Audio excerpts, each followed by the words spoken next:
All right, so first of all, welcome. Thank you for taking time tonight to come to this candidates night.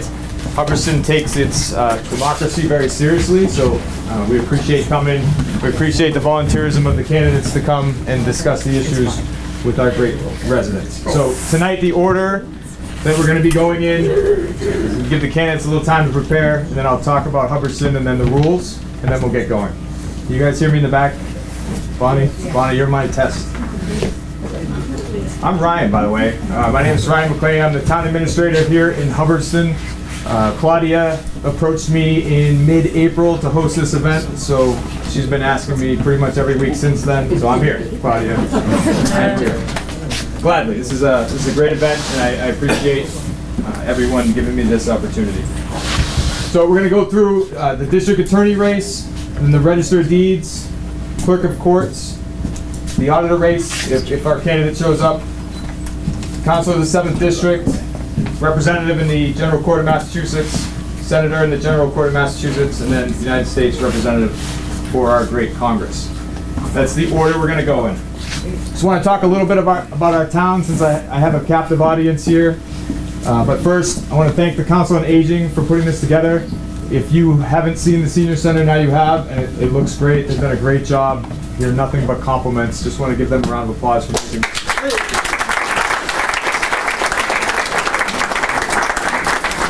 I'd like to thank my staff, the town staff, for their part in helping a little bit to put this together, but really it's the Council on Aging, the Senior Center staff and volunteers, and Claudia. I'm going to make you raise your hand.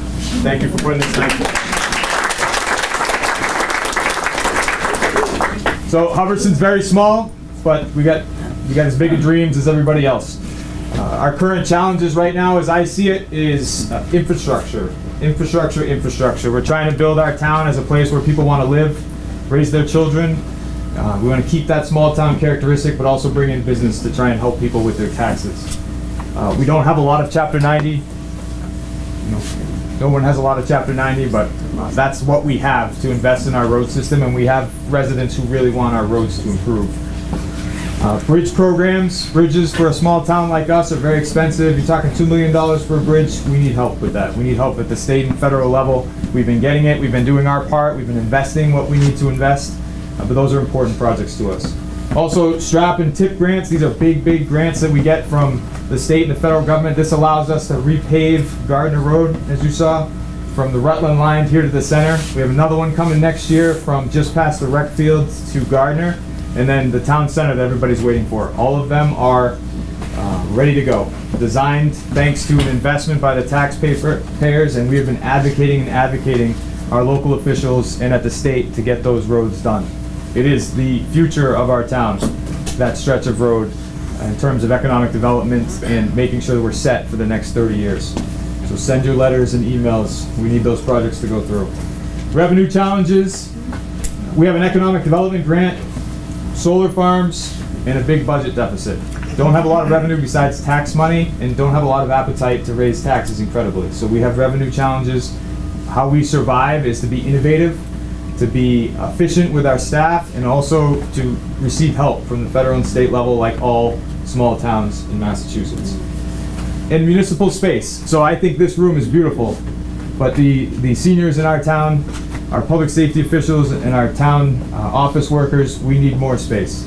It is the #1 problem here in Hubbardston, besides our infrastructure improvements, is to get buildings, and we can't do that just on the back of the taxpayers alone. So some of the issues you might hear tonight, just wanted to give you a little taste of Hubbardston, what we need.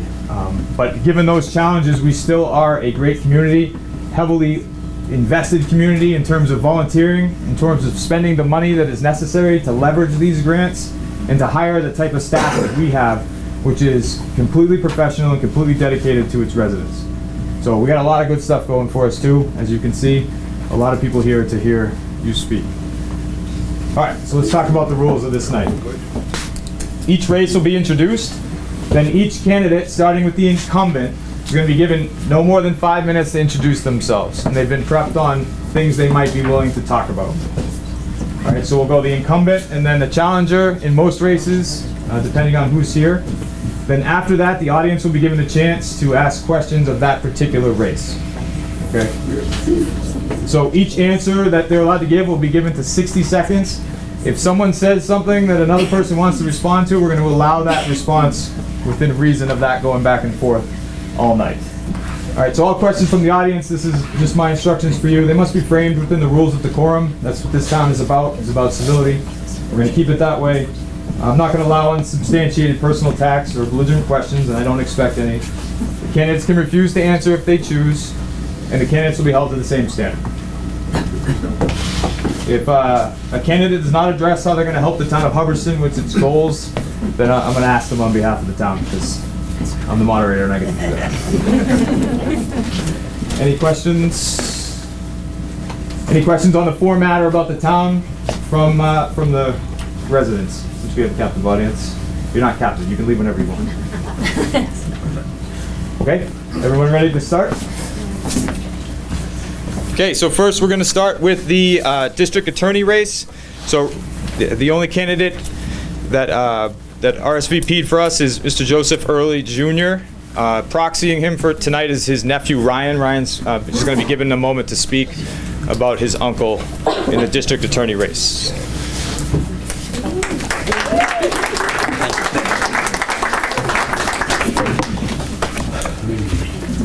Hey everyone, my name's Ryan. I'm working on DA Joe Early's campaign. He's very sorry he couldn't be here tonight. Unfortunately, he had his annual fall fundraiser, which has been scheduled for the last few months, but he wanted me to convey his apologies that he couldn't make it himself. But he did ask me to come to tell you a little bit about what he's been doing in the DA's office and how that's helping the people of Worcester County. So since taking office, DA Joe Early has worked tirelessly to make safer and stronger communities across Worcester County, and by doing that by prioritizing crime prevention, rather than just trying to solve crimes after they happen. He's been doing that by working with police departments, local community groups, schools, educators, and other partners to really invest in our youth. One thing specifically he's done is by focusing on crime prevention and really taking a different approach than previous DAs who have tried to go on more just solely tough on crime policies. He's tried to use his office to reinvest in kids, give them more opportunities, keep them engaged and around productive role models when they're most likely to get in trouble. For example, money seized from drug dealers and drug traffickers, instead of going back into the budget like in many offices around the state, it goes directly back into communities, paying for kids to go to summer camps, after-school programs, paying for summer jobs for kids. Keep them engaged and around productive and responsible role models when they're most likely to get in trouble. Other things he's done, he has a community outreach team, which has been in schools across Worcester County, senior centers across Worcester County, trying to prevent people, or trying to inform people and allow them to make educated decisions so they do not get involved with the court systems.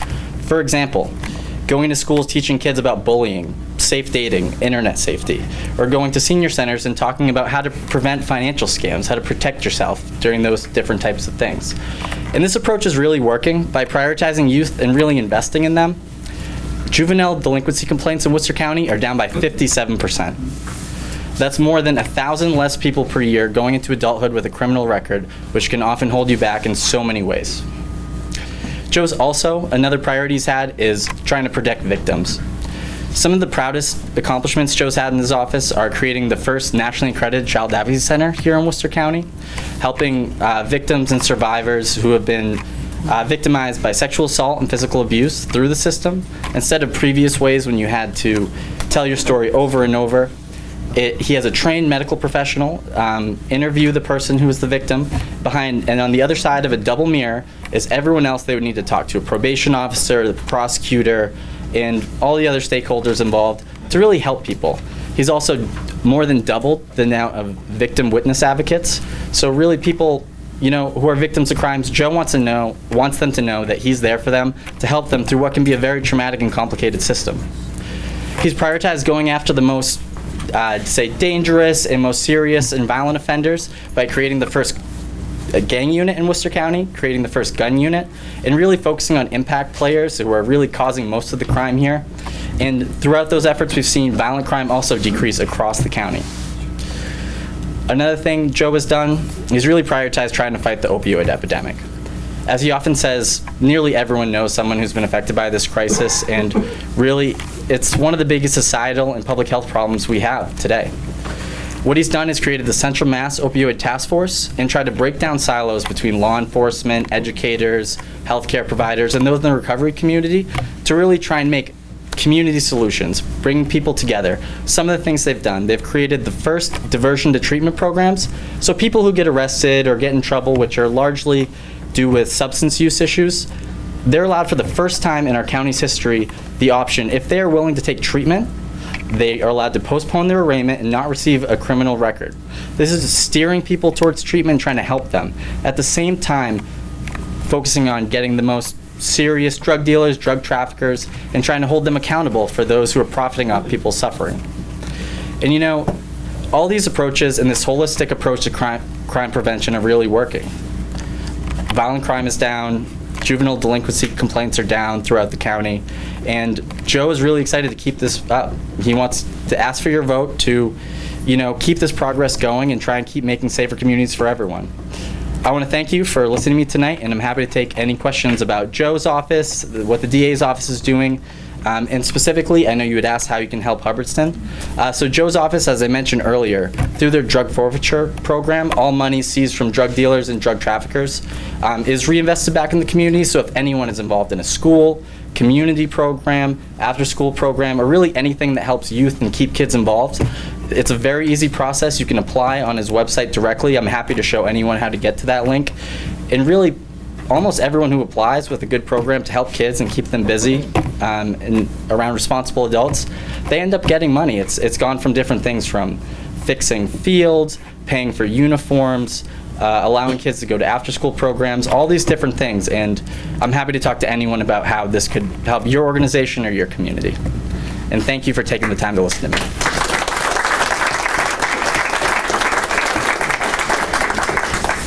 Any questions for Mr. Early's proxy, Ryan? It's a great name, Ryan. Thank you.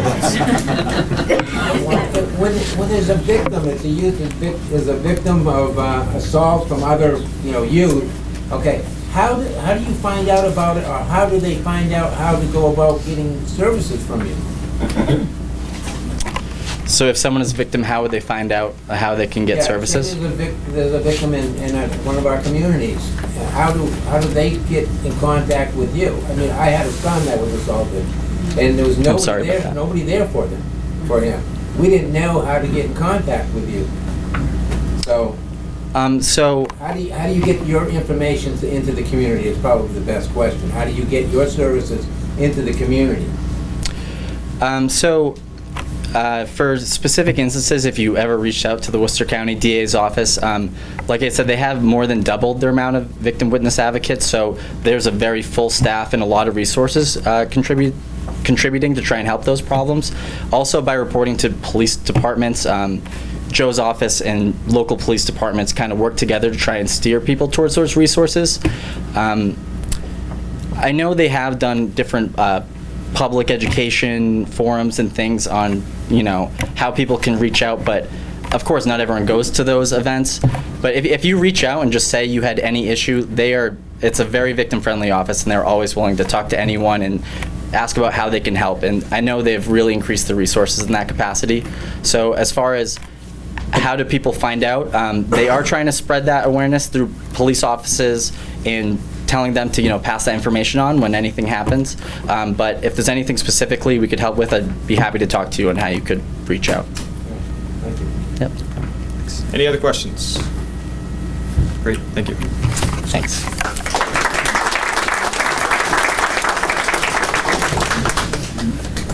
Okay, it's a good start. All right, we're going to move on to the Register of Deeds race for Worcester District. The incumbent, Kate Campanelli, which I heard her say, so I know I'm saying that right, and Catherine Toomey.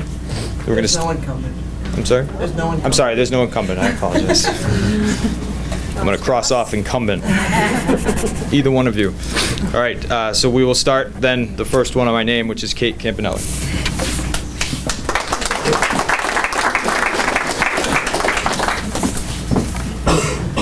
Hey, good evening, everyone. It's great to be here tonight in Hubbardston and to see a good crowd. We we have the last race on the ballot is Register of Deeds, so I didn't expect to be up here second tonight. So I wasn't planning on being up here till 9. So it's great to have a captive audience here and to see so many people out here interested in what's going on in the community. I get asked so many times, how did you get involved? And it was my dad. Very short answer was, you can't complain unless you get involved. So thank you all for being here and being so interested in educating yourself on all of the candidates and the issues. So to give you, by way of a background, as Ryan said, I'm Kate Campanelli. I'm running for Worcester Register of Deeds, which is most of Worcester County, with exception of a few towns up north. Now, I've also got the question, this is an elected position, and, that probably goes back because I think it hasn't been elected since the 1890s. No, I'm just kidding. Since 1972. So it's been 46 years since it's been a contested race. So, I'm really glad that we're here tonight to learn more about the position, how much responsibility there is, and how important it is to you. The Registry of Deeds, it was established in 1731, and it maintains and protects all of the vital records pertaining to property in Worcester County. Currently, I'm the state representative for the 17th Worcester District. I've been in there for 2 terms, which represents the town of Leicester and part of the city of Worcester. In my time in the legislature, I'm very proud of my record of accomplishments in offering innovative solutions to current issues. My main legislative priority has been my student loan bill, which has been a First in the Nation bill to address the student loan crisis. And in the last 4 years as a legislator, I was appointed to the Committee on Ways and Means, which helps create the $40 billion+ budget for the state, including state operation budgets, special projects, and programs, and so much more. And in my time on this committee, I know I've worked very closely with Representative Berthume, and we've worked hard to make sure that government is accountable for the way that we spend your taxpayer dollars. Now, as Register, there's 2 important things: customer service and managing a team. 2 things that I have excelled at throughout my career. As a state representative, we live and die by constituent services. This is why we got involved. And if we're not serving you, which is our constituents, then we're not going to get reelected. And think about this. When is the last time you've dealt with a government agency who didn't or who gave you great service? So often, we are so raised to treat others as we'd like to be treated, with respect and to help those in need. But unfortunately, government agencies don't always follow that rule. When I became a state representative, I worked hard to make sure my office was always staffed with friendly, professional employees, both men and women, who understand that government should work for you and not the other way around. My commitment to you is to make sure that strong sense of customer service and constituent service follows me to the Registry of Deeds. Secondly, this job is about managing a team, about managing an office. The registry is not a courtroom, nor is the position of a registrar a part-time job. I'm the only candidate who will not have outside employment. I'm committed to you that I will run this office effectively and will have no other income. Prior to being elected, I had a great opportunity to work for one of the largest construction companies, Tudor Perini. And there, I worked in the business development sector. They managed the global services sector of the agency. I managed business development and implemented contracts for for U.S. contracts, over $100 million throughout the world, managing teams and making sure things were on time and on deadline. And through this experience, I have brought people together and know how to work a productive team. Finally, the registry, if you think about it, contains an enormous wealth of information and historical documents. Think about every house and piece of land in the 55 cities and towns in this district, including your house. And every transaction related to that property for over 200 years. That's recorded and, most importantly, secured in the registry. I have a vision to make this, the Worcester County, the distinct history that it has, come alive, and there are so many ways we can do this. Additionally, we can make sure that the proud traditions of this office remain, while also continue to modernize the ever-changing and keep up with the 21st century technology. Some of these things include expanding the registry's e-recording systems, work with cities and towns like Hubbardston and the administration to standardize land recordings and GIS property mapping information across the county, provide housing and economic development data in easy-to-read, searchable online formats online, and providing access and education to first-time home buyers, senior citizen outreach for topics on reverse mortgages, deed fraud, and homesteads, whether that's coming here to your senior centers or in the Registry of Deeds office in Worcester. Veterans and active military hotlines, especially for those serving overseas. I could tell you countless stories, and I could go on, but I know we're buying on time here. But my number one priority is protecting your home from one of the fastest growing white-collar crimes in America, and that's property theft. So together, I know that we can make the Registry of Deeds a more valuable resource, not only to homeowners, like many of you here, but to realtors, to historians, to assessors, to everyone that uses the Registry of Deeds office. And this is why I'm asking for your vote on November 6th. Thank you.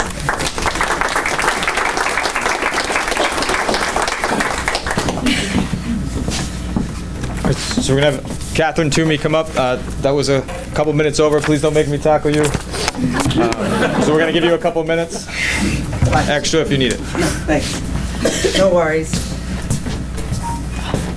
My legal name is Catherine. My parents saddled me with a funny spelling, so I prefer Katie, but on the ballot it'll be Catherine, so if you talk to me, I prefer Katie. I come from a slightly different background. I am a practicing attorney in Worcester County. I grew up in Holden, Massachusetts. I was a frequent flyer in Hubbardston. When I was a kid growing up, we used to come to Rieta Ranch on Sunday after church. So I'm well versed in Route 68, so that's kind of my little background. But I grew up in Holden. I attended UMass Amherst, where I got my bachelor's degree, and then I went to Suffolk Law School in Boston. I did not hit pause. I went directly through. I decided I thought I would be this academic giant. I graduated law school in 2000 and I started doing trial work, and I got a lot of experience in litigation. And I'll get to why I'm telling you this boring bit about my history is litigation ties into the Registry of Deeds as well. But in or around 2005, we had a real estate boom here in Massachusetts as well as other parts of the country. And a law firm that I work for sent me all over the Commonwealth. I drove as far as Cape Cod at 4 o'clock on a Friday afternoon, out to Pittsfield at 9 o'clock on Saturday morning to do a refi or to sign closing documents. I was well versed in all of the closing documents. That's where I got my training on that. Honestly, when I went to law school, I never thought I'd get involved in property law, but since 2005, I found my home. I guess most people have kind of found their way through their careers and whatnot. But since 2005, about 85% of my day is concentrated on residential and commercial real estate transactions. I represent sellers, I represent buyers, and I do title work. Which gets me to what the importance of the Registry of Deeds is and why you probably want somebody with that caliber of experience. When you go to buy any piece of land, whether it's for a business or for your home, you're spending a lot of money. You're spending a lot of effort to do all that. And you want somebody that's going to take care of the documents that are recorded. When a document comes into the Registry of Deeds office, there's what's called indexing standards. And the standards, and you have to comply with the documents. And honestly, I'm in the Registry of Deeds about 3 to 4 days a week in my peak, usually which is the summer months, the peak of my year for intake. And I can't tell you how many times the current register, also a lawyer, Tony Vigliotti, has to come out and approve a document, or he's called in from somewhere. And there's always questions that come up. And to be honest, when that piece of paper goes through that machine and it becomes a document, it's legal title. It's there forever. When there's a mistake, it's there, you have to fix it. You want somebody who's gonna take care of that. There's a staff of about 24 people at the Registry of Deeds. They're well-trained. They need to go forward and understand the new technology. That's why I start with, I worry about litigation and about the documents that are in there. For the past 10 years, I've been volunteering as lawyer for the day in small claims and housing court. I tell you this because documents, say you've missed payments on your credit card, and they start mailing you things and saying, we're gonna come after you in small claims. When they get an execution or a judgment, that goes on your land title documents. They come right through and record it. Notices are given. The impact is huge. People need to realize the magnitude of what goes on at the Registry of Deeds. As far as my goals are to maintain proper and accurate legal title documents. But my other goals would be is education and accessibility. I think people don't always know what the Registry of Deeds is. I agree with my opponent. People ask, A, why is it elected? B, what do you do? Happens all the time. I've been educating people since I started in this race in March. I enjoy educating people. I've really kind of come to terms with it, and as I've driven around the county meeting people, the first thing I came up with was, I think we need to have satellite office hours, whether it's in a senior center or in a town hall, at an assessor's office, have relationships with people, and have somebody there to answer questions, because sometimes on the phone you're not articulating what's on your document accurately. And I think you need to have some crossover with all of that. Additionally, I think we need to go forward with regards to e-recording. Right now, the only people that can e-record through a third party are attorneys and what they deem as frequent flyers, or people who record on a regular basis. Therefore, if you're just recording one document that comes to your house, like a release of a mortgage or a discharge, you have to either mail it in or drive to Worcester. Those are your options. And I think if we had satellite offices, whether it's in town halls, like Hubbardston could be close enough, maybe Gardner if that's closer for you, because it's a slightly larger community. And you could go there and you could go to the assessor's office who has a relationship with the Registry of Deeds, and you could say, can I record this? Additionally, we should increase our ability to pay by Apple Pay, by PayPal, by credit cards. Right now, it's write a check, get a money order, or go down and pay in cash. So it's time to move those things forward. There's a lot of talk about deed fraud. It happens. I absolutely admit it happens. But that's what we have Attorney General Maura Healey for. When you record a deed, if it's fraudulent, it does not transfer your deed title. Don't get swayed into something that's a false ad. When it's a fraudulent deed and it's found to be fraudulent, someone else does not own your house. It is proven that way. I think I have a lot of experience in real estate. I have been running my own law practice since 2006. I have a small staff. I am a solo practitioner, but I have a large client base. I've been very active since 2006, both in real estate and a little bit I remain in litigation. Thank you. This is a large job with a lot going on. I've spoken to some of the other registrars within the Commonwealth who are also attorneys and asked them their opinion, because the question comes up on a daily basis. Will you continue to practice law? It's a full-time job. It's my goal to be there every day, Monday through Friday, and to educate myself on the side. I do have a law degree. I'm not going to throw that in the trash, but I am going to work full-time as the Registrar of Deeds. I will probably close my doors to my practice. I don't know until November 7th. I can't answer that question for any of you today, but as of right now, I am still practicing law as well as campaigning, but I take this job very seriously. My passion is there. I like the Registry of Deeds. So I'm pretty much done, because Kate did a wonderful job telling you that we've been there since 1731, so I don't need to rehash all of the history, so thank you. Thank you.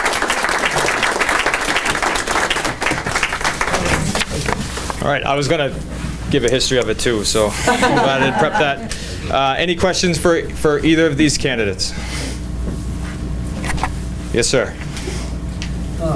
I have a question for Ms. Campanelli. Yes.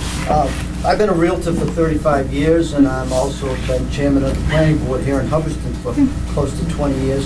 And on many occasions, going down to the Registry of Deeds, I had to seek counsel with Mr. Vigliotti, our present registrar. And we've had many situations here in Hubbardston where we've had the need for legal counsel. How do you propose to answer these types of questions without a background in law? And that was so important for not only us here in Hubbardston, but also for all realtors. And Mr. Vigliotti has always been very able and willing to sit with us as an attorney and answer these questions for us so that we had the proper guidance in some of the decisions that we've had to make. I'm sorry. Sure. No, excellent question. I think it's a bit of a red herring to think that you have to be an attorney to run this office. The Register of Deeds is there to manage the office and provide effective customer service, friendly customer service. And that's what we're there to do. There are attorneys on staff, and especially within the Secretary of State. If just let's use an analogy here too, that if you're a frequent flyer, as far as on a plane, say you travel for business a lot, you're in the air, you're at the airport a lot, it doesn't mean that you're ready and qualified to run the airline. And being on the customer side, on this side of the counter, is completely different than being on the other side. And you don't have to be an attorney to run the office. And I have a lot of experience managing teams, managing multiple projects, and also delivering that customer and constituent services throughout my career so far. So I think I'm very able to provide that, and the office will be able to run effectively and efficiently.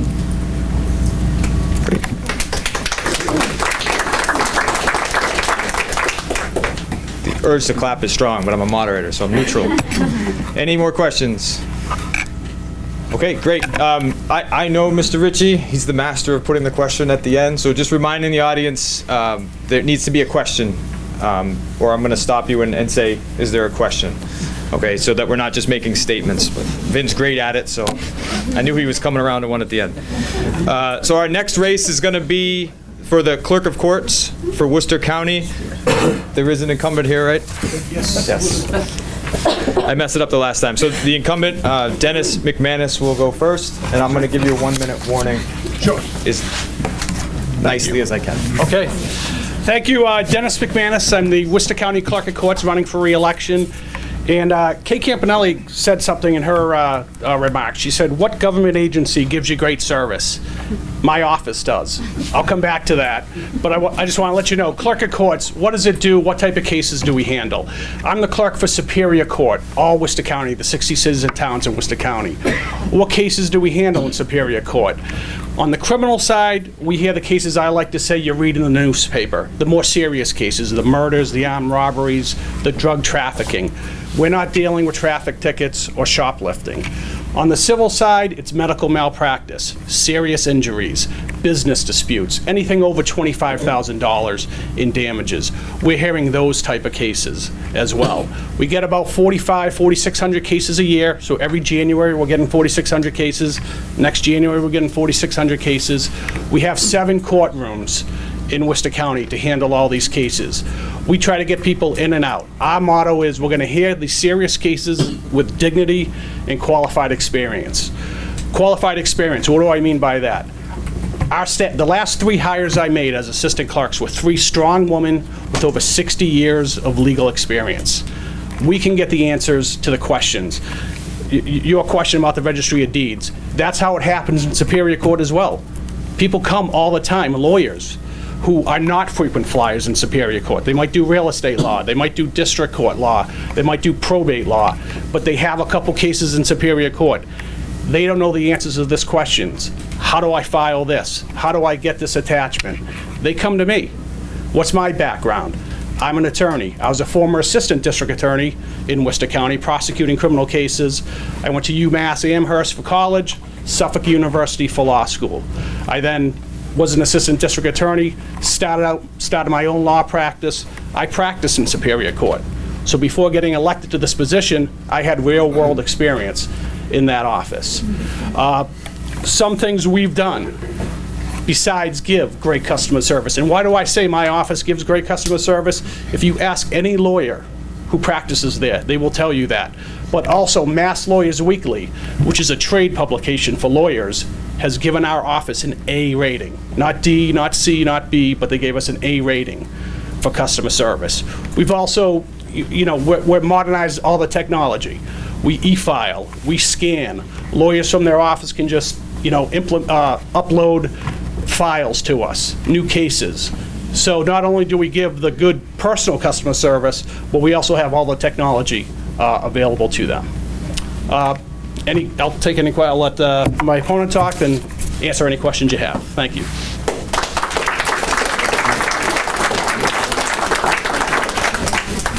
All right, moving along, we have Joanne Powell, also a candidate for Clerk of Courts, Worcester County. Thank you, everyone, for having us. Sorry it was a little late. We're at another event. As he just said, my name is Joanne Powell. I'm running for Clerk of Courts. As my opponent just said, what the Clerk of Courts does, because that's usually the first question I get, what does the Clerk of Courts do? My emphasis would be that it is a management position. As Cade has discussed, and I think as anyone will, it is a management position. It's not a legal position. We have lawyers on staff that would answer those legal questions. As he just discussed, questions come up and there's legal questions. That staff is still going to be there on November 6th, whether it's Dennis in charge or myself in charge. In way of my background, I have, for the past 3.5 years, worked at Probate and Family Court as a head administrative assistant. I am a manager in that office right now. I came in 2014, Register Fatman got elected. I came in 2015 to help her out to get started. After that, prior to that, I worked with District Attorney Joseph Early. Ryan, you did a great job. And I worked in the community outreach that Ryan talked about, doing the bullying, the internet safety, all those outreach programs and the diversion program. Before that, I worked with the Department of Revenue. I have my MBA from Assumption College. I've been managing for my entire career. But the most important thing I have done is I've been married for 33 years to my husband, Rick. We live in Charlton, and I've raised 5 kids. We have raised 5 kids. So, if I can handle 5 kids, I can certainly handle a courtroom or a courthouse. Why I wanted to be the Clerk of Courts, what we found at Probate and Family Court, good people, good staff, very nice people, hardworking people. They didn't have the tools to do the job as efficiently as they could do it. The technology isn't up to date. They've been there for many years. For one example, payroll. There was a payroll clerk that spent the majority of her time, 25, 30 hours a week, manually doing the payroll from spreadsheet to spreadsheet to spreadsheet. And I was going to take over that, so she was teaching me. And in fact, to ask for time off, we would have these little slips of paper and we'd put them in a box on her desk. In 2012, anyone who's a state employee knows that the state automated the payroll system. It's SSTA. Everybody did their own payroll. It went into the computer. The reason she told me that we needed to do it, all the spreadsheets, was that it needed to be audited. When I went into Boston, I got trained at that, and they can audit it all the time because it's all online. Everything's electronic. So what she was doing in 25 to 30 hours, I can now do in 1 or 2 hours a week. That's the kind of change I want to bring to. We have brought to probate, I want to bring to Superior Court. And I could give you example after example of that. It's just a matter of a fresh pair of eyes. My opponent's been there for a dozen years. I'm not saying he's not doing a good job. I'm sure he's doing a fine job. But you need a fresh pair of eyes. There's no boss that oversees us at these in these positions. Only the voters. You, the voters, are the ones that decide who should hold these positions. And trial court, this mass trial court that oversees the court system, but we're all independently run. So it's up to the person in charge, the clerk of courts in the situation, to decide what should be implemented and what should not be implemented. And I'm telling you, there's tracking cases that technically you're supposed to have a case tracked for 18 months. There's many cases that are in the Superior Court right now that have gone 3, 4, 5 years long. That's not fair. That's not fair to the person that's been charged with the crime, and that's not fair to the people that were victimized by the crime. These cases need to get settled as quickly and as soon as possible. That's what I'm going to bring. I'm going to make sure that the people that come into my courtroom are served as we talked about professionally training. I'm going to give the staff the support they need to do the job the most efficiently. That's what I intend to do when I get there. I've been working very hard the last 8 to 9 months campaigning. I came here with Wendy. Wendy's not here tonight, is she? I visited you guys. I visited many senior centers and parades and festivals and everywhere. I've been a hands-on campaigner. I'm going to be a hands-on manager. So again, this is one of the down ballots. We're the second to last one on the ballot. Hasn't had an opponent in over 50 years. You've had no choice in these positions. So it's kind of an exciting time. You finally get to have a choice in these positions that are very important. Your tax dollars are spent, and I'm going to spend it as wisely and efficiently as possible. I don't think we need more staff. In fact, I think trial court in general is going to have to, over the next 5, 10, 15 years, because we're getting so much more electronic, cut their staff. There's 6,600 employees right now. I'm going to run this like a business, that you have efficiency, you have courtesy, you have professionalism, and save the taxpayers some money. So on November 6th, early voting starts next week. October 22nd, you can all go to the court, to your town clerk and start voting. But I would appreciate your vote, Joanne Powell, for Clerk of Courts on November 6th. Thank you.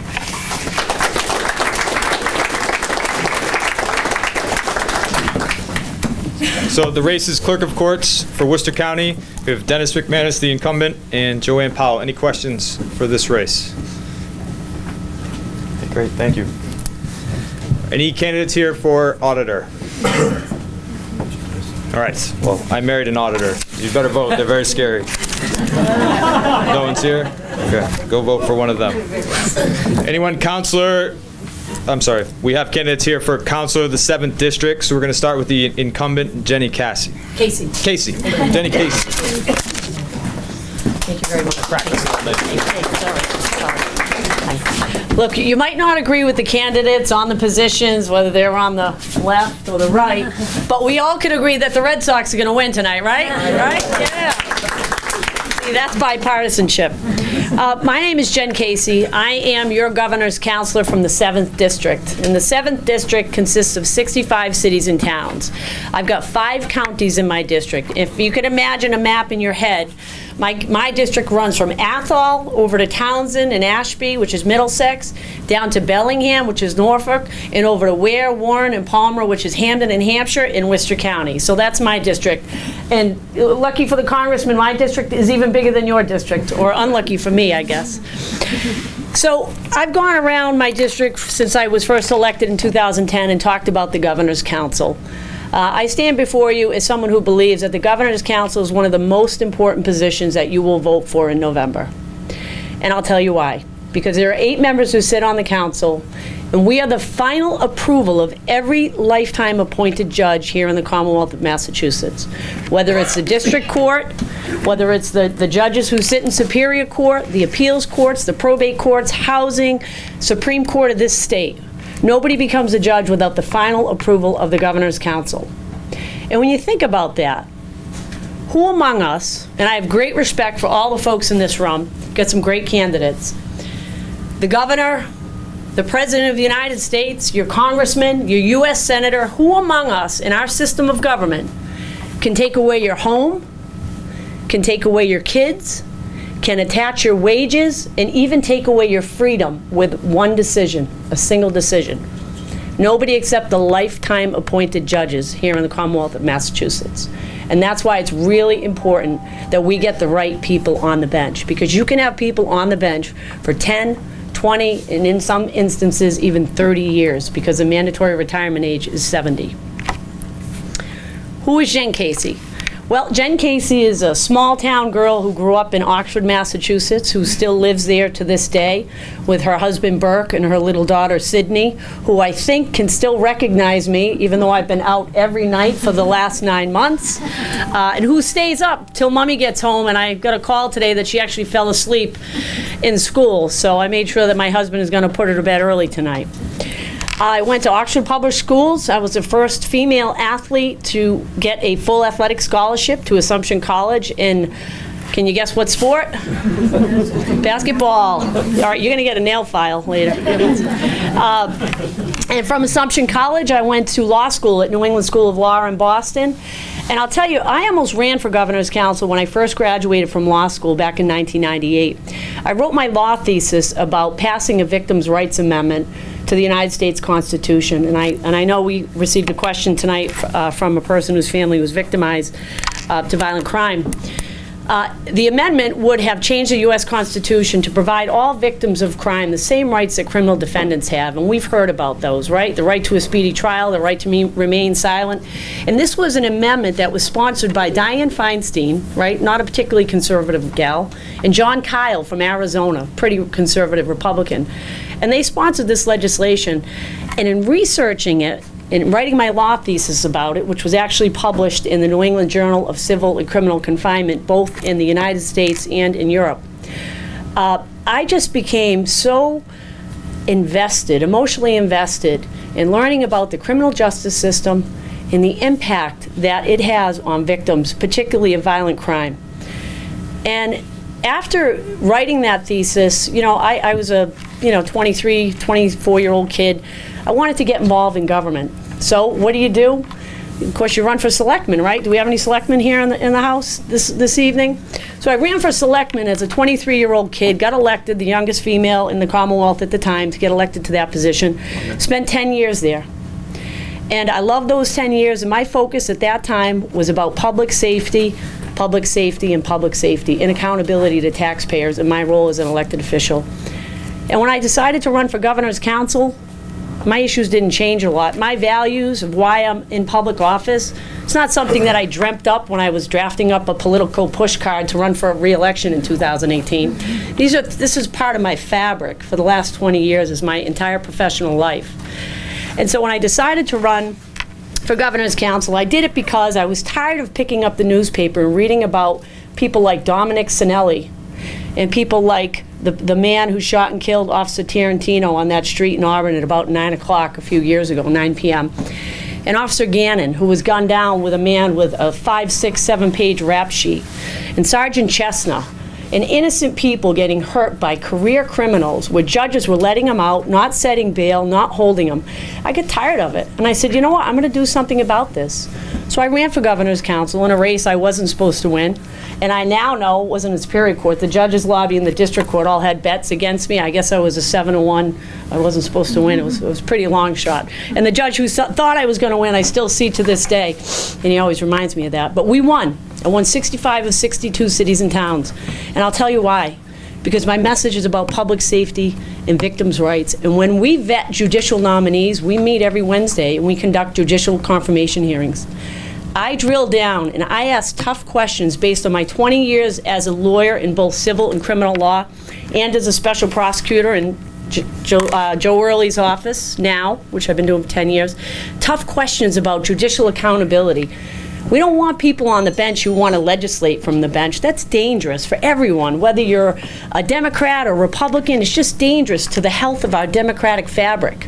I drill down on that issue, judicial accountability and public safety. And if I have a nominee in front of me who will not answer the question whether they support mandatory minimum sentences for child rapists, they will not get my vote.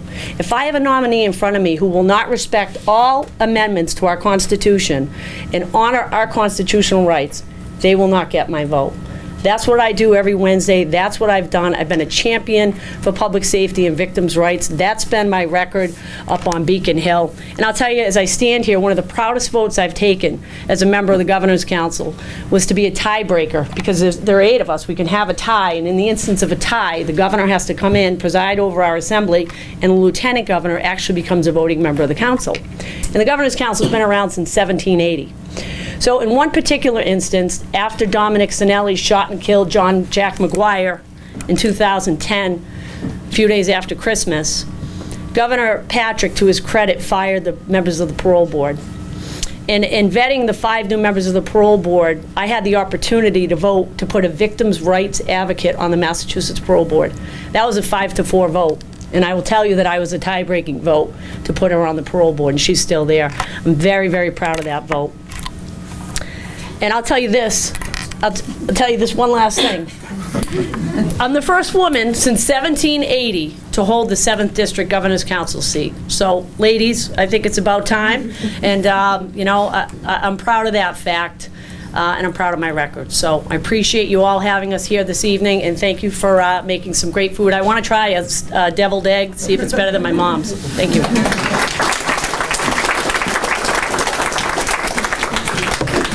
Hey, and our challenger is Paul DiPaolo. Okay, he's on his way, so we'll pause on this. So I'll give you the choice. You want to take questions while the person's here? Any questions? Now I'm afraid to say the name, so I don't say it wrong. Casey.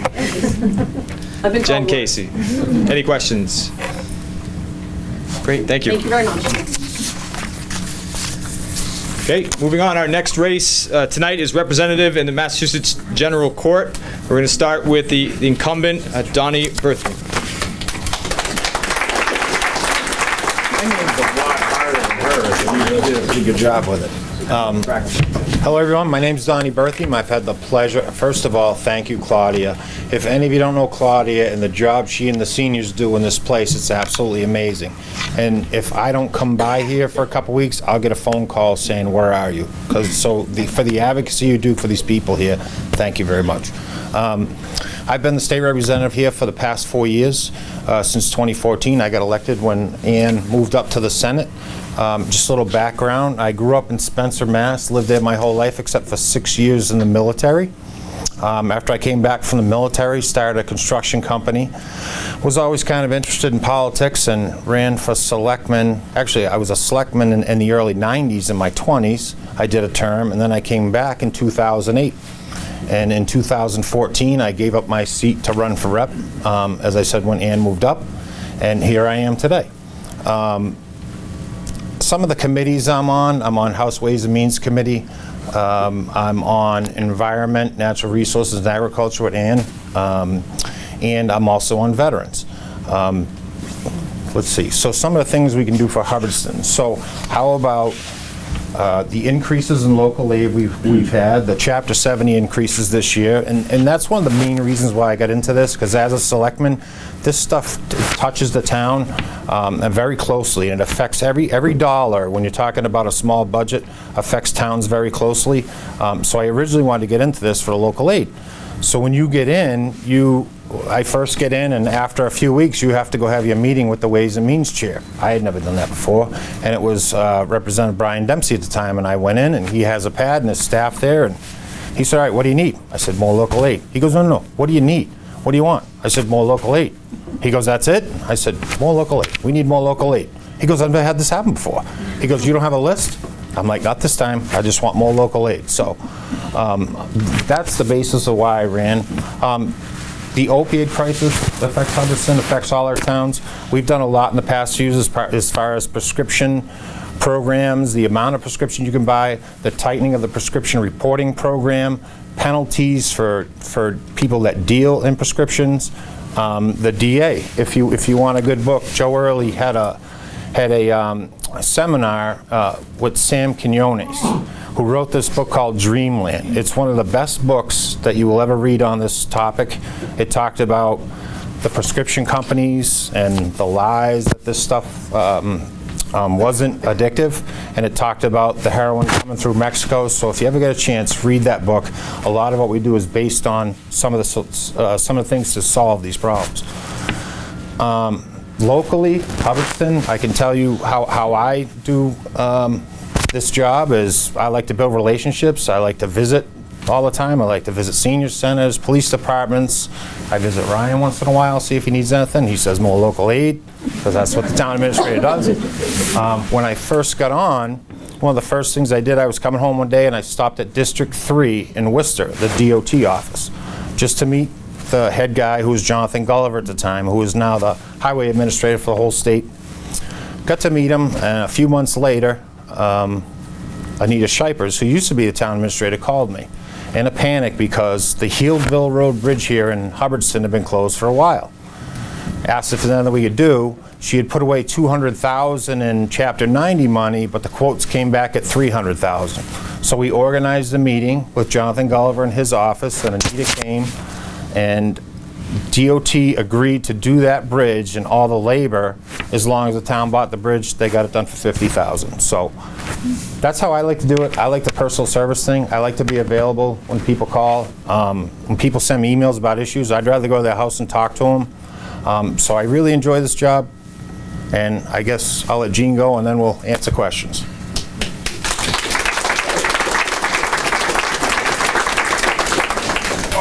All right, and the challenger, Gene Strauss. Thank you. Name's Gene Strauss, come from East Brookfield, and I'm a first-time candidate. Have not held office before, but I've done a lot of work on legislation, and I'll get to that in just a second, and why I'm running for office. I live in East Brookfield. I brought some props.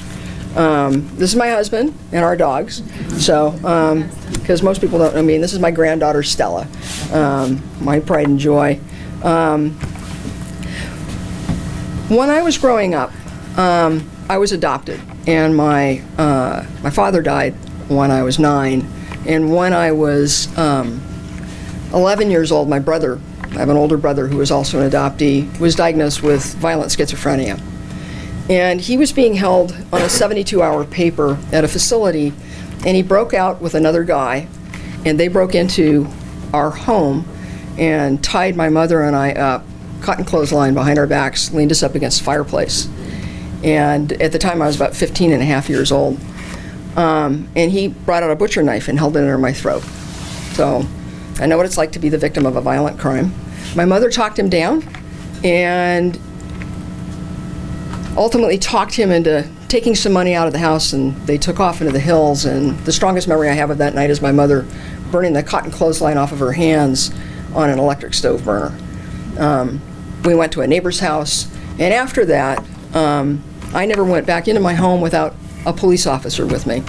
I am so indebted to every law enforcement officer I've ever met. They were amazing to my family. But I was terrified at 15 and a half, and here's my mom as a single parent. The day I got my driver's license, I was in a civics class, and I don't know why I did this, but I drove to my state senator's office in my hometown and told him my brother's going to kill us. And he pulled out the stops. He did everything he could to help my mother and I. And that was my first experience with a state legislator. And he was there for us forever. Anytime my mother called him, he was responsive. And so I think in the back of my mind there was always, I want to help people like that. That happened when I was 16. I'm 63 now, so it took me a little while to get here. For the last 14 years, I've been working on legislation at the state level across the United States, in a dozen different states, on an issue for adoptees, helping adult adopted citizens have access to their original birth certificates.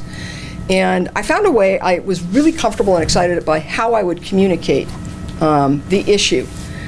It started when an 88-year-old woman called me one day, because I'd written books, I'm a writer and a filmmaker. An 88-year-old woman called me and said, "Can you help me? I just want to know who I was when I was born before I die." And it broke my heart, because she came from a state where the records are sealed. But I put her on camera, and I began making films. I made 52 different films, and then began actually working on legislation. I went from being a documentarian to actually being an advocate, and then actually working on legislation all the way up to the governor's level. And I had governors cite the work I was doing as the reason that they actually ended up signing bills into law. And I decided when I was inspired by this that I really wanted to come and work for this district. And then something happened last summer of 2017. I read an article in the Boston Globe that said seniors in our district that are over 65 who are single are at greater risk in our state than almost any other state in the union. In fact, Massachusetts is 49th out of 50 states, just one step above Mississippi.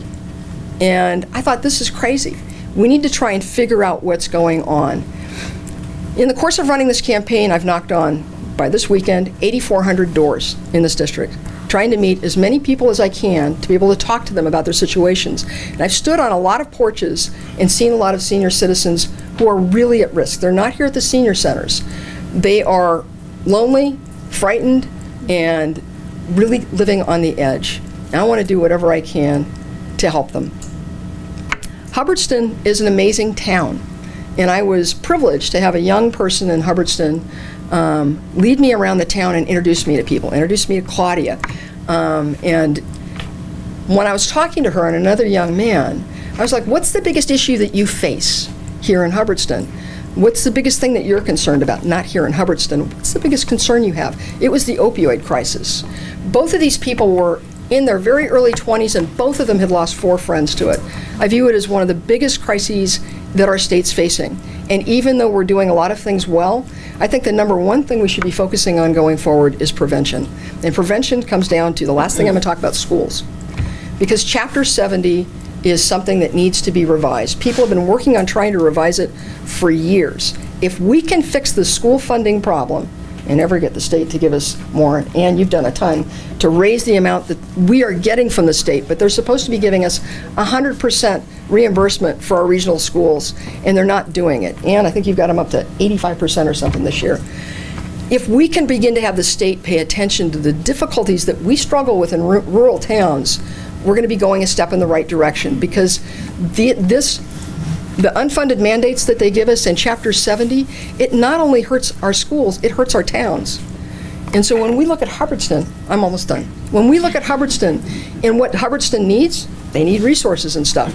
One thing we can do is lift some of the funding issues we have, unfunded mandates, for our schools off, and be able to help bring more money into our district. So, thank you for listening. I'm here to meet you. The thing that matters most to me is what you care about. When I go out canvassing with people, I actually give them a postcard that has some delightful shots on it. But on the back side, it's like, what matters most to you? You know, we all make palm cards that list the things we want to do. Who cares what we want to do? We care about what you want. We all do.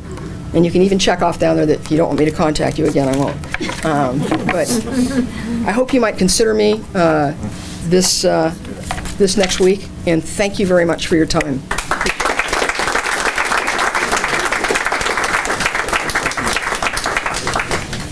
All right, thank you. We have for representative in Mass General Court, Donnie Berthium and Gene Strauss. Any questions for these candidates? Yes, sir. You made a responsive tone with regard to income for the city to help relieve some of the... Is this a question for me? No. Okay. I'll get there to the question. Okay. The essence of the question is, ecotourism to me seems like it may hold some potential for income for the city coffers and relieve some of the stress on raising property taxes.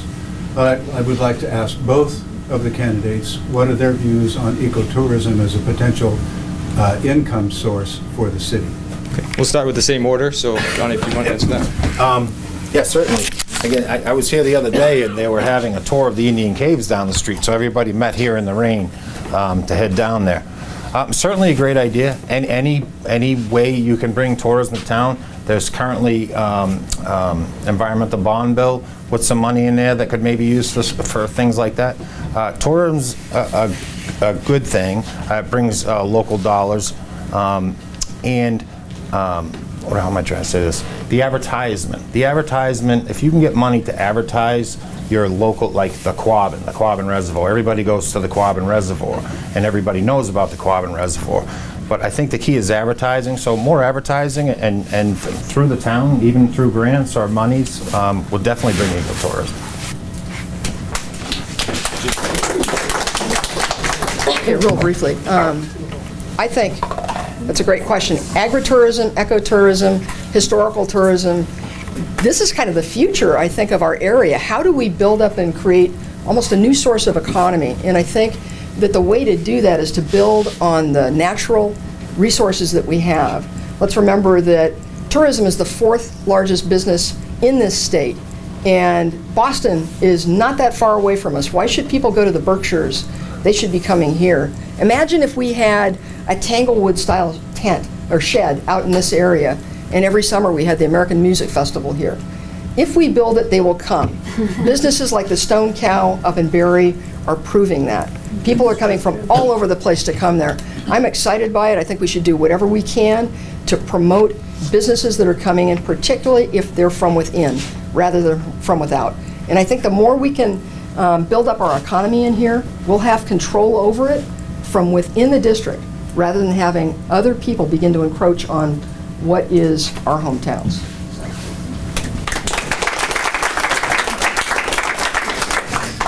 Yes, sir. Yeah, question for the representative.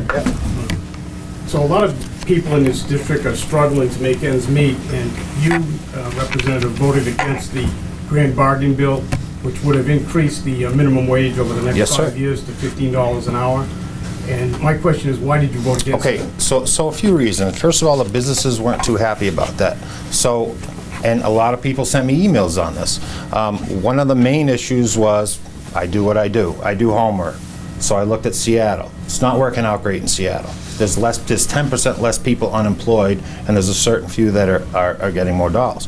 And also seniors. So seniors are usually on a fixed income, and a lot of low-income people. What happens when you get $15 an hour? Everybody gets $15 an hour, everything goes up a little bit. Less affordability for everything for everybody. Excuse me.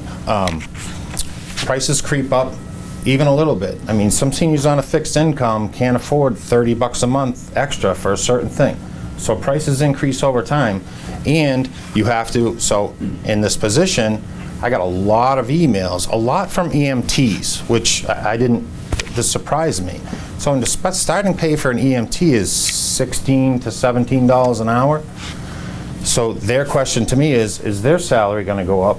Probably not. Because somebody bagging groceries, which I did in high school, is now getting $15. So I didn't think it was good all around, because it's going to bring prices up for everybody, and that's the reason why I voted against it.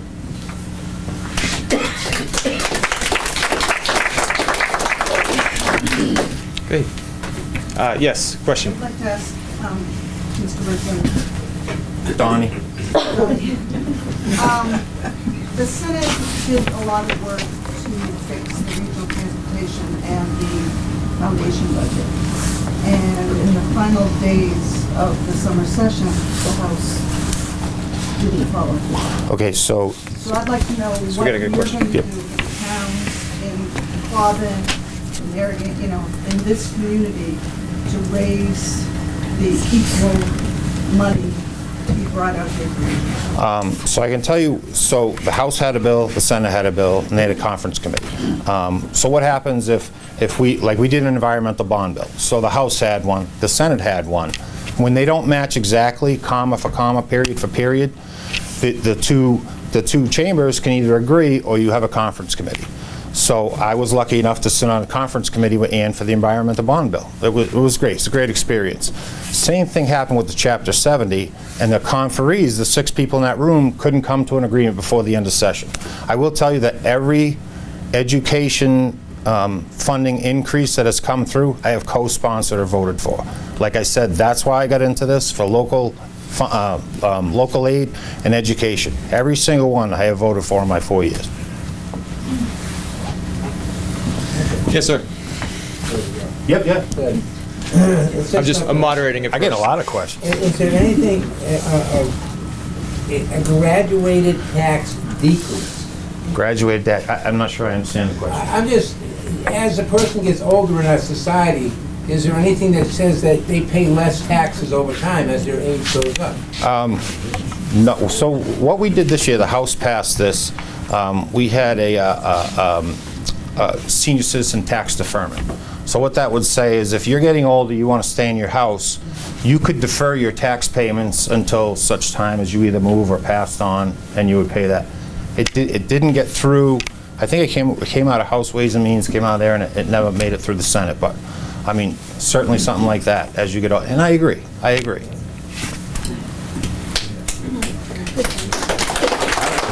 I'm gonna take the questions first, and then I'll pass them along. I was going to ask Jean about See? schools Told you. and what her vision is for education in this area in schools. So the question is, what is your vision for education in the Yeah, area? in schools in this area. Well, I mean, I think that the vision is dependent upon whether we have the ability to fund things in the schools. I think it's been complicated to look at how charter schools have had an impact on our rural districts. And charter schools bring something, I think, to an urban area, but in our region, they're bleeding us out. And so there's so many, it's such a broad question to ask, what are we going to do about schools within this district? And at the state level, I think what we need to do is focus on, because school districts and school committees basically are in charge of a lot of what happens within the schools. But I think at the state level, the biggest issue is going to be getting the funds back. There's a representative, I can't remember which district he's from, working on what's called a Sparsity Act, which could bring $3 million into rural districts to help offset some of what's going on. I think a big issue that exists is the amount of money that goes into SPED. I think at Quabbin High School, there are 6 students that account for about $1.5 million in the budgets. Those unfunded mandates are really what are hurting our schools. And then, as I say, that trickles down and it hurts the towns. It doesn't necessarily address sort of the overarching question of how do we continue to rise up education.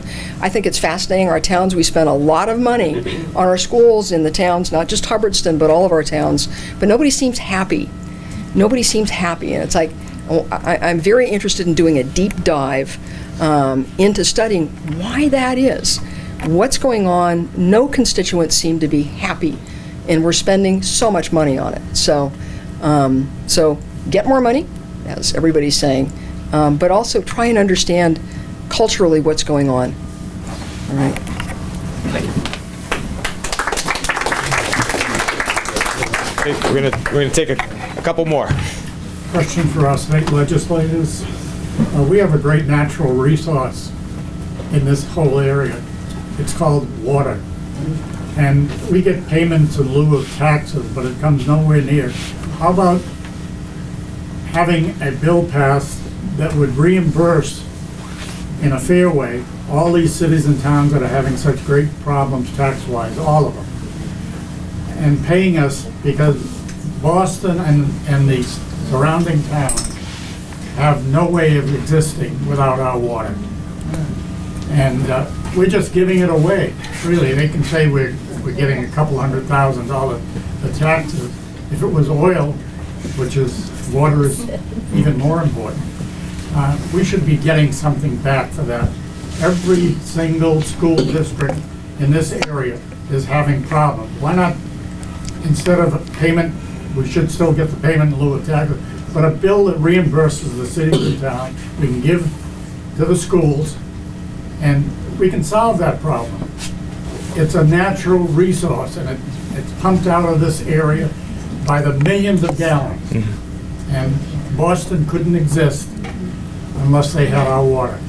And I think we need to think about that. So I'm going to take that as a statement, a very smart one, because you're in the Air Force. Just looking for comments whether that. So you're asking them specifically. Okay. So we have these 2 candidates here. We'll answer.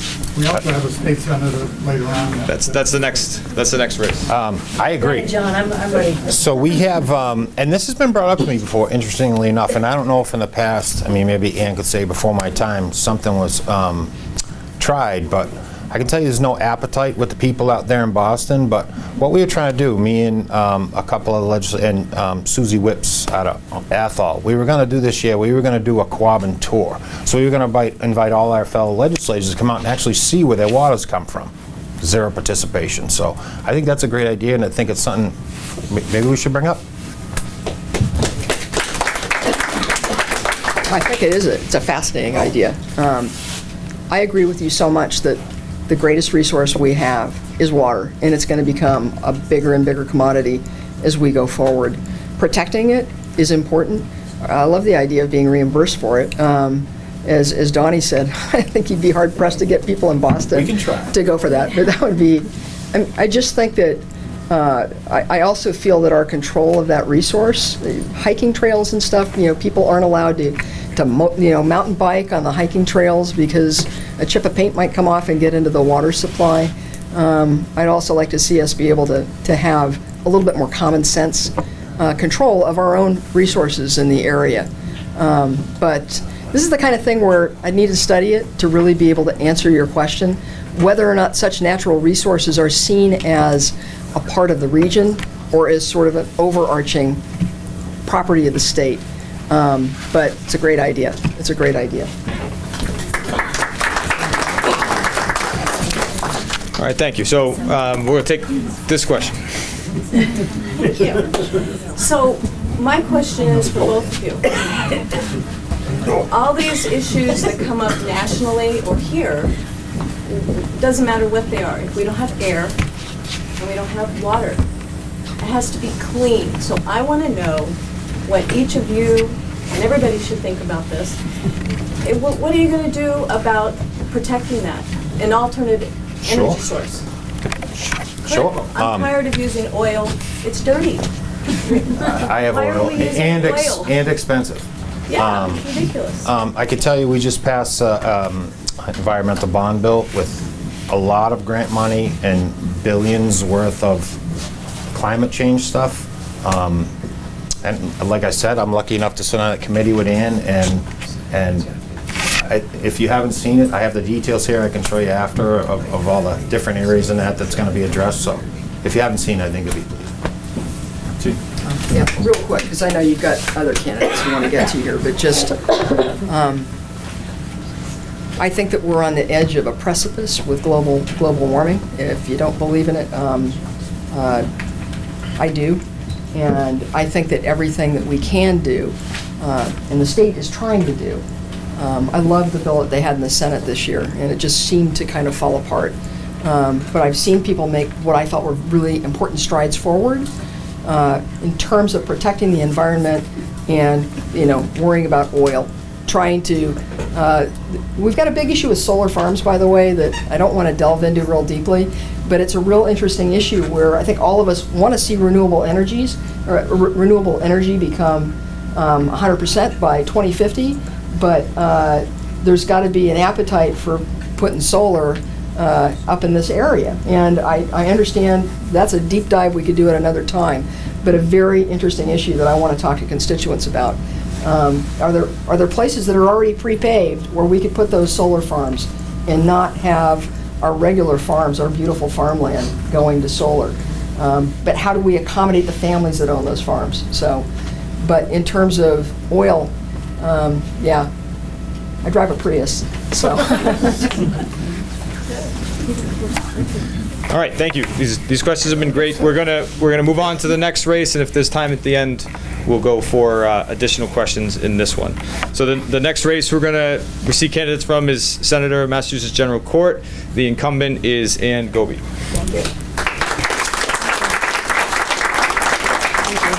I've said this time before. I don't like to stand behind these things. I look like a Pez dispenser. So I go in the front. So I can say it's terrible. But thank you. I want to thank the candidates that are here too. It's not easy putting your name out on the ballot, because people get mad at you. You make a decision, people don't like what you do. But it comes with the territory. And when you were talking a little bit earlier about, what can we do for Hubbardston? A couple things. First of all, I also want to say thank you to Claudia. I think, Paul, you started the first one of these, didn't it, just some years ago? To have these debates and to have this, and I was glad that you... Huh? and I'm glad that you stayed with it, Claudia. And it's nice to have folks here. Is this being taped for some? Okay, good. And hi to the people that are watching taping. I did want to just mention real quickly, I have an intern in my office this year, Abby, who is a resident here in Hubbardston. You can wave at Abby. And she's doing a great job. She's a senior at Quabbin. When Donnie talked about relationships, that is absolutely what it's about. I love the job that I do, but you have to be able to talk with people. You have to be willing to take the hits that you get from that, and also to do what you can to help. Give you an example. I don't know, was it March or April? Ryan was at the State House doing a lot of great advocacy. You should be very happy with your town administrator, by the way. He does a nice job. Ryan, I came up to the office. I met him in the hallway. We're chatting because it was kind of a busy time, and I said, "What do you need?" He said, "I need $100,000 for the library. We need money. We need some money." And I'm like, "Oh, okay." So, you get something like that, so you have to go, and it's the relationships. So I went and met with Karen Stoker, who's at the time was the Ways and Means Chairman, now she's President of the Senate. Sat down with Karen, explained to her why it was important, because Ryan did a good job explaining to me why it was important for everyone to do that. We talked about it. When the budget came out, money wasn't in there. I did an amendment to the budget. But it doesn't end there. You have to talk with your colleagues. I had to go to the floor of the Senate to speak about that, to say why it was important, why I needed to get some money for the town of Hubbardston. It made it through the Senate, but then it has to go to a conference committee. So then you have to do it all over again. You meet with the folks on the conference committee, you write the letters, you make sure that they understand it's important. Made it through in the conference committee, and then the governor vetoed it. So guess what? Then you start the conversations all over again, because we've got to get these things overridden. And now Hubbardston has $100,000. That's how it happens. That's how it happens. And I was proud to do that. When you talk about things with the schools, it's not easy getting things for regional school transportation. Think about this for a minute, okay? How many regional schools are in Boston? Zip! None. Sure. There's none.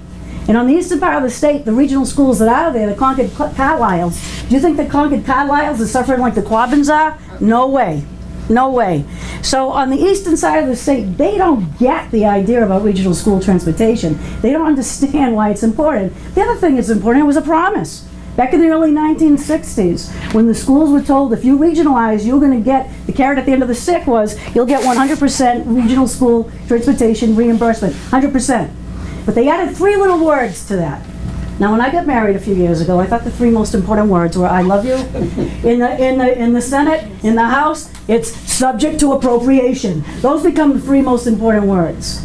And so, unless you can get people on board, and unless you can get the people that want to put the money, it's very difficult. And a lot of times people talk about, is it a Democrat, Republican?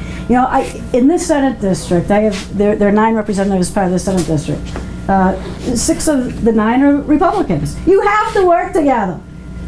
And when we get to issues like this, it's really not Democrat, Republican. It's East versus West, folks. There is no question.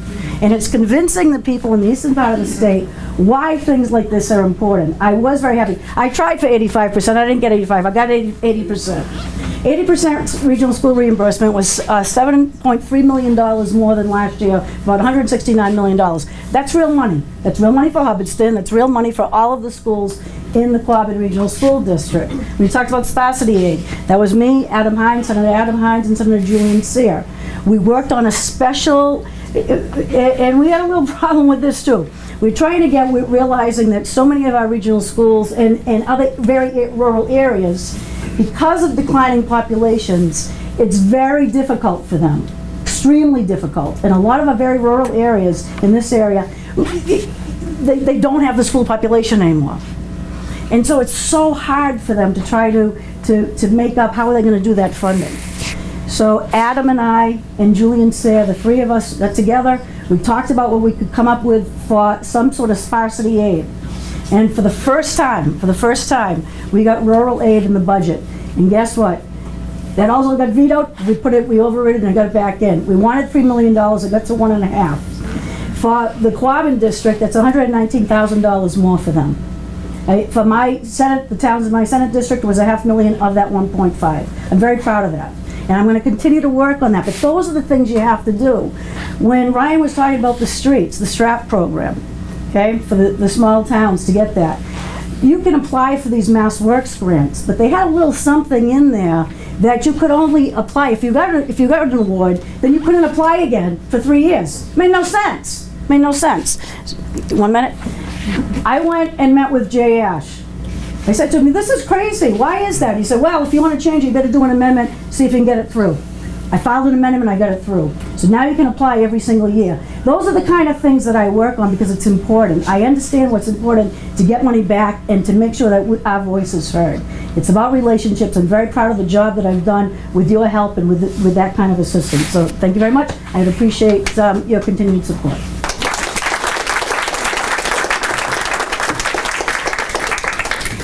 All right, the challenging candidate for Senator in General Court is Steve Hall. Same thing, I don't like the podium as well. So, I am Stephen Hall, running for state senate in the district, Worcester, Hampden, Hampshire, and Middlesex district. Had to practice that. That was hard to say at first, but anyways, I am here with my high school sweetheart. We've been married 38 years, and I don't know how she puts up with me, but she does. Anyway, I jumped into this because I am a nursing home administrator And the real catalyst that got me into this was the mess we have in healthcare. And I hear from some people say, well, my healthcare is fine. Well, what I'm telling you is wait till you get sick. If you get sick, you're going to find out that our healthcare isn't that great. And I think it's a shame that we have doctors leaving the industry because they're frustrated. We have nurses doing the same. We have a huge shortage, yet we have nurses leaving the industry. And we have insurance companies rationing and dictating care. Doctors are frustrated over this. And all the while we're doing this, we're not giving the care to the patients we need to be giving them to. What's happening is we have government regulations getting in the way. Any nurse will tell you, you'll spend, whether you're in a hospital, a nursing home, and let me explain how that works now. And now you get triage in the hospital, and you go to the skilled nursing facility or nursing home. So we do a lot of very complicated things. And what's happening is we have the government getting in the way of good care. You know what you need to do, but in order to get there, you got to dance around all the regulations. And a nurse told me, recently, I got to only 7,300 doors, so you've got me beat. But I had one nurse tell me, and I see this all the time, is I spend 2 minutes with a patient, and then I have to document for 20 minutes. And many of that documentation is about creative writing just for the government auditors. It really has nothing to do with patient care. Teachers tell me the same thing. Teachers say they're so frustrated. They're leaving the industry too. They're so frustrated with what's going on because of government regulations. Now they're all this stuff is well intended, but it's getting in the way of good care. So one thing I've learned as a leader in healthcare is that it's 3 simple things: listening, caring, and a commitment to service. You listen to your customers, you listen to your patients, and you listen to your employees. You don't have to have all the answers. The people on the floor do. They know what's wrong and they know how to fix it. You caring. You've got to care. You've got to care for everybody, and you got to think about all the consequences. There are decisions I make all the time, and I've ran some very big places.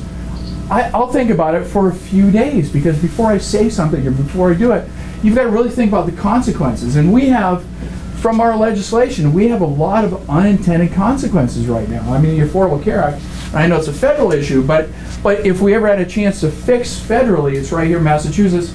We're the test bed for the Affordable Care Act. We're doing things here that they're not doing federally, or we're testing it.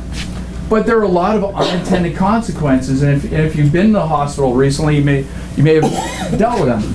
But you've got to care about the decisions you make, and then you got to be committed to service. Leadership is about service to the people. It's not about telling people what to do. It's not managing. Good leaders aren't managing. It's really about service to the people, and service to the employees, service to the customers, and service to the patients, and that's the whole key. So, what am I proposing? What I'm proposing is we've got to let the experts solve the problems. Too often, it's the government officials, it's the bureaucrats figuring out what needs to be done. And no, we've got to let the people, the teachers, the highway department directors, the town managers, the nurses, the doctors, those are the folks that need to be figuring out what's wrong, what are the issues we have, what are the unintended consequences we have, and fix it.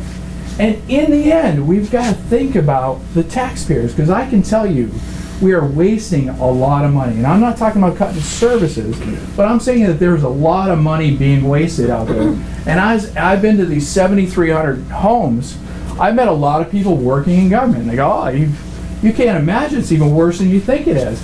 And there are people there who are just frustrated as we all are with what's going on in government, but they don't have the power to change it. We've got to give them the power to change it. And in the end, we've got the taxpayers. The taxpayers are really struggling now. And I know we need money for this and we need money for that.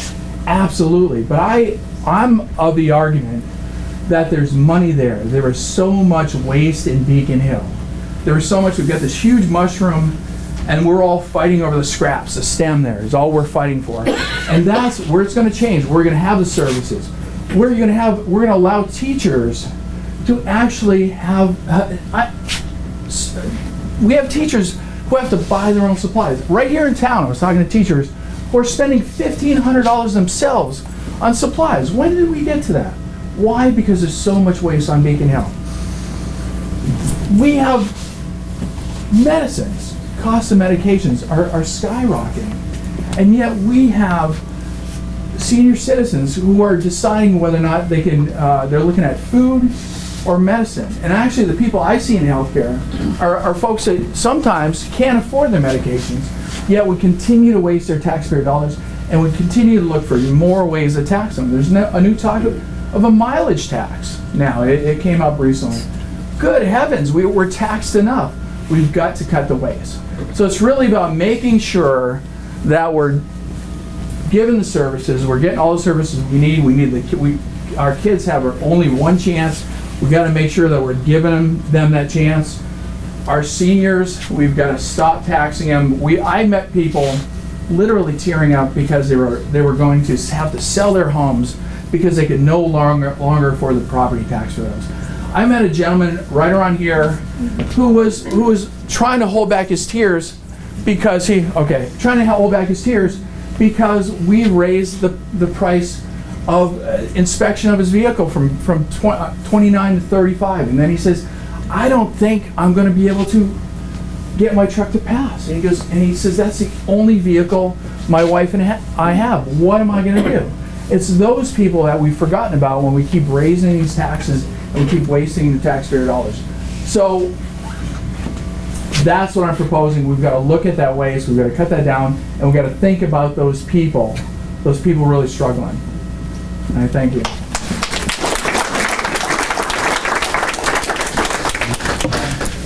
All right, so we have a race for senator in Mass General Court. We have Ann Goby and Steve Hall. Any questions for these candidates from the crowd? First hand up. I just heard all he said, and it's true. But what are you going to do to correct these problems? We've got to look at waste. And I'll give you an example. As a businessman, I'll give you a recent example. I ran a nursing home with 289 full and part-time employees. We had over 150 beds, and again, I was the leader of the building. We had 154 beds, 60 of those short-term, meaning it's like a hospital med-surg where you have people coming and going. You pay for the medication, you pay for their rehab for those folks. All the expenses, it was $12 million for that. Yet we're throwing around these numbers, $2 million to repair a bridge. I was talking to a town where it was $500,000 or $600,000 for plans for an addition to for the police station. Just crazy numbers. I want to be the one to say, wait a second, that doesn't make any sense. Another example is the train, and I think we need transportation. There's a train. I know Senator Goby's been fighting for this, and I think it's a great idea to have transportation, train transportation from Springfield through Worcester over to Boston. But to study the feasibility of that, we've just given them $1 million to do that. The tracks are there, the train's there. How on earth can it cost $1 million? I want to be the voice to say, wait a second, I want to see that. How can that happen? Because in my experience, these are just crazy numbers. And as I talk to other businessmen, they agree. So it's about being vocal. Yes.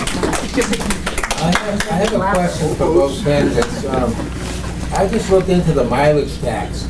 For the rural area, it means that we travel a lot in vehicles because we have to go distances. Okay, I was just wondering how each of them stands on that mileage tax issue. Are they for it or are they against it? I just wondered how each of them stands on that. Okay, the question is about the mileage tax. We're going to start in the same order. So, I'm against it. In fact, back in 2013, they tried to do it then, and I voted against it then as well. And it was interesting. The governor came out and was talking about the other day, and if I went back and looked at my press release, it was almost the same kind of words that I used, because we live in a very rural area. The other thing too, I think a lot about my farmers. I think about the folks that in the equipment that they are driving and what they have to do. And you know, if you're going to get charged for, I mean, it's crazy. So, yeah, we get hit with that. I mean, there was talk about doing a carbon tax, the same kind of thing. It kills the rural areas. So I was against it back then, I'm still against it.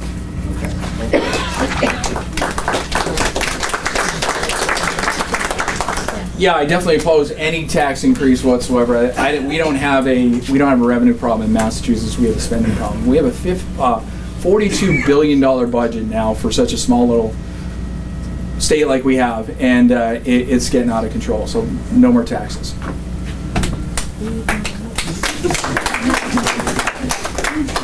Okay. I would like to know how each of you feel and would stand on the millionaire tax, so we could maybe tax the people who make a gazillion dollars compared to what I make, to help out with property taxes and the rural areas. So, you want to go first this time? Okay. Well, I've already voted against it, and I know that I voted against that. That was 2016, because I had to come before the legislature before they decided if they were going to get it onto the ballot. And of course, it didn't pass constitutional muster anyway, so it wasn't even constitutional in order to do that. I know that one of the things that Jay Gonzalez is talking about is looking at some of the higher education folks. I will tell you that I filed a bill some years ago that didn't get a whole lot of traction, but a little bit. I'm on that same kind of track with it, because I'll tell you why. Harvard University. Everywhere that Harvard University is, they pay, when you were talking about, John, a payment in lieu of taxes, and by the way, we do payment in lieu of taxes already. It may not be high enough, but we already have a payment in lieu of taxes in place for that. Anyway, for the town of Petersham, just to give you an example, Harvard University has Harvard Forest in Petersham. They own 1/11 of the land in the town of Petersham. And they've owned it since 1903. You know how much Harvard University has given the town of Petersham since 1903? The big old donut. They pay Cambridge, they pay Boston, they pay everywhere else they are. They don't pay them. So I had filed a bill some years ago, and all the bill says is that any school of higher learning that has, you ready for this, more than a $10 billion endowment. Harvard University is up to $38 billion. That's B. $38 billion with a B. Endowment. And they give nothing. We sat down with them, this was years ago, and maybe this Board of Selectmen will be ready to kind of go at them again a little bit when I file the bill again. You know what they offered? They offered a police car. You know how many full-time police officers we have in Petersham? None! But that's good. We'll have a police car. It's crazy. It's crazy. So there are definitely things. So I understand it. It sounded good with the millionaires tax, I guess, to some folks. But that wasn't the way to go. And obviously, constitutionally, it wasn't the way to go.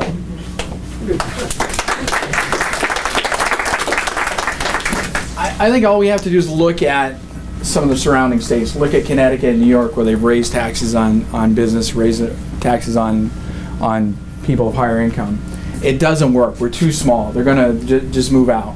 And Connecticut's been devastated by this, by raising taxes. So New Jersey's another example. California's another example. So unfortunately, I get how you understand the fairness and your concern, but it just doesn't work. It's gonna make it worse for us.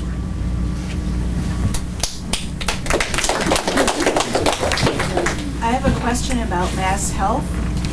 I had a personal experience with a teenager who needed mental health care, and with private insurance was not able to get services that someone on Mass Health could get. Is there any way that can get worked out and make private insurance equal to Mass Health? So that's terrible. Are you talking generally or specifically? I know someone who had that experience. Okay. We'll start here this time. Certainly, one of the problems we have right now is that the funding for mental health has been cut from the federal government, and that's an issue.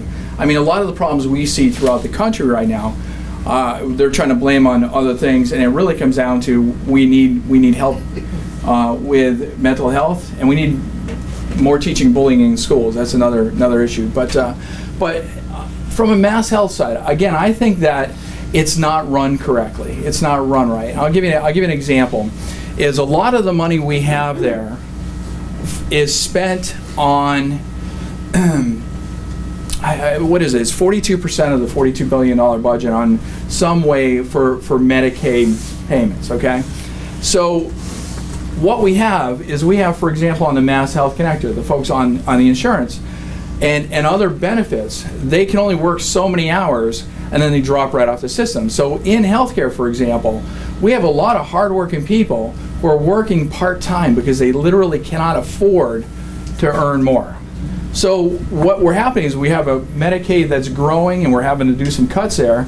The whole expense is growing, and yet we have no reason and no plan to fix that. Now I know Governor Baker has been talking about a bridge to full-time employment. I've been talking about a bridge to full-time employment where people can continue to work more hours and slowly drop off the system.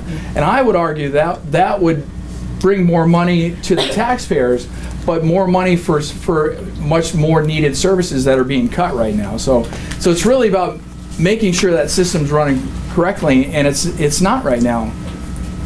But I think private insurance should be able to get the same services that people on Mass Health can get. So we're gonna have Can't always. the same question answered just to keep the flow. Yeah, I want to get back to that original question. So you're saying that there should be the same equity between the Mass Health and the private. Yeah. Absolutely can take a look. I think one of the problems, we run into a lot of issues with the insurance companies. I worked very hard, just to give you an example, on trying to do things for Lyme disease and for patients. And it took us a couple of years just to get them to cover some of the antibiotic treatments. So it's a constant battle with the insurance companies. The other thing too, when you mentioned about the mental health beds, think about what happened, and it wasn't just Massachusetts, but think about just in our area when they closed down so many of the beds. So we've got the Worcester Recovery Center, and that's what we have. And especially for kids, for the Department of Youth Services, there is just not a lot there. There's not enough beds, and we keep talking about that. So I'd be glad to talk to you a little bit more about that, but I'm going to guess that a lot of the problem is that the pushback you get from the insurance companies of what they want to cover and what they don't want to cover, and they'll come back to you and they'll say that's going to raise everybody's premiums. That's my guess, but. Thank you. Good question. All right, we're gonna take another question. This is for both candidates. What would you do to help create new businesses in our district and bring in established businesses into our district? That's two questions. I'm just kidding. All right. Okay, we're going to start. Yeah, I'll be happy to. Some of the things that in the economic development bill that came out, one of the things that I put in there, again as an amendment, was to look at old mill buildings. Because right now, a lot of our towns have these old mill buildings that are just vacant, and nothing is happening to them. And when you talked about the kind of the ecotourism and some of those things, there's ways that we can probably rehab some of those old mill buildings, and especially with some renewable energy sources. We have a lot of great things happening in this area. Now, I know that there's some folks that don't like the idea of wood chips, but we have a lot of foresters that do a lot of good work. We need to make a market for some of those secondary wood products. And that's one of them, if we can talk about, because there are ways to do clean burns of these things. We've seen what's happened with, the pipeline a few years ago when we were trying to fight the pipeline going up into the northern area of my district, and we were very successful in stopping that. And we see what's happening right now up in the Andover area when these poor homes were exploding, right? And we've got issues with, we understand with gas or natural gas, and looking at things that can be cleaner. So one of the areas is that there is no question that the ecotourism, the environmental is part of it, is part of the revitalization. And this area, because we are rich in natural resources, what John was talking about, this is an area, people don't come to Hubbardston for the Walmart and Gardner. That's not why they come here. They come here for the natural resources. There's an awful lot of rich history here. I know we're supposed to do the backhoe someday, right? And to get people, was it the backhoe that was founded here? That was discovered here? That started here? So, there's things that we can do without a doubt. So one of them is take a look at some of the vacant buildings, to take a look at some of the areas that we can bring in, because this is a less expensive place for businesses to set up. We have the manufacturers right now, we have a lot of manufacturers. They're trying to get people that are going to come into that pipeline. We've got a huge skills gap, and we've got all these manufacturing jobs that are going to be unfilled. And it's just getting worse. So we're in a very good position, in my point, to be able to do a lot of those things.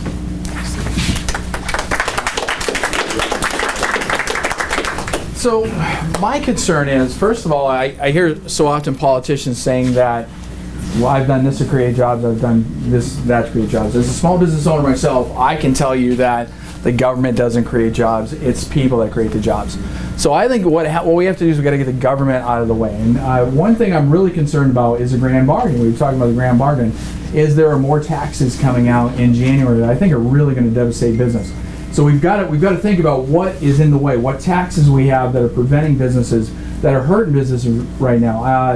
I did the minimum wage. I met some people that in local shops here who are talking about closing right down. Local restaurants talking about closing down. They can no longer afford it. So what is the government doing to get in the way of those businesses?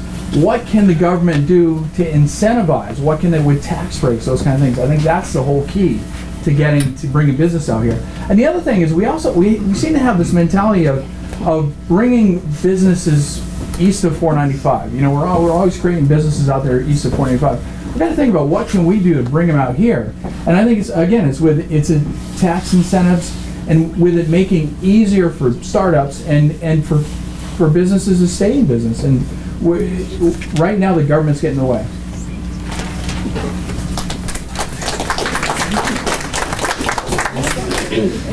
All right, so we're going to move on to the next race. We have some very patient candidates. All right, so the next race that you'll be hearing from is for Representative in the United States Congress, and the incumbent, James McGovern, will go first.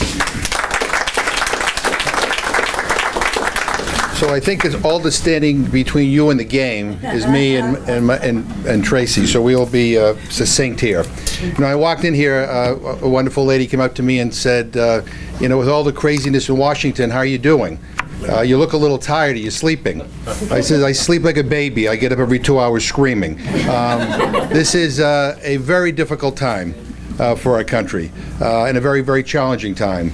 But we need to figure out ways to move forward and get things done. You know, I worked my way through college as an intern for George McGovern.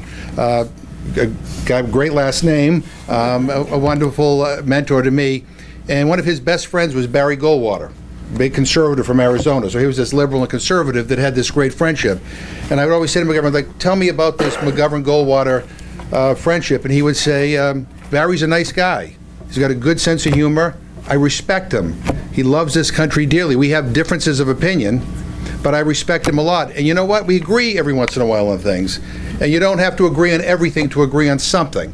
And the something you agree on, you ought to move forward and get done. And that's kind of what's missing right now in Washington. We need to get the something we all agree on moving forward. And that's what I'm committed to do. You know, I've worked in a bipartisan way to try to get things done. We just passed a bill with Senator Susan Collins of Maine to basically provide some help to grandparents who are raising their grandchildren because their children are addicted to opiates. She did it in the Senate, and it was my bill in the House. But, you know, it was a bipartisan effort, and we moved it forward.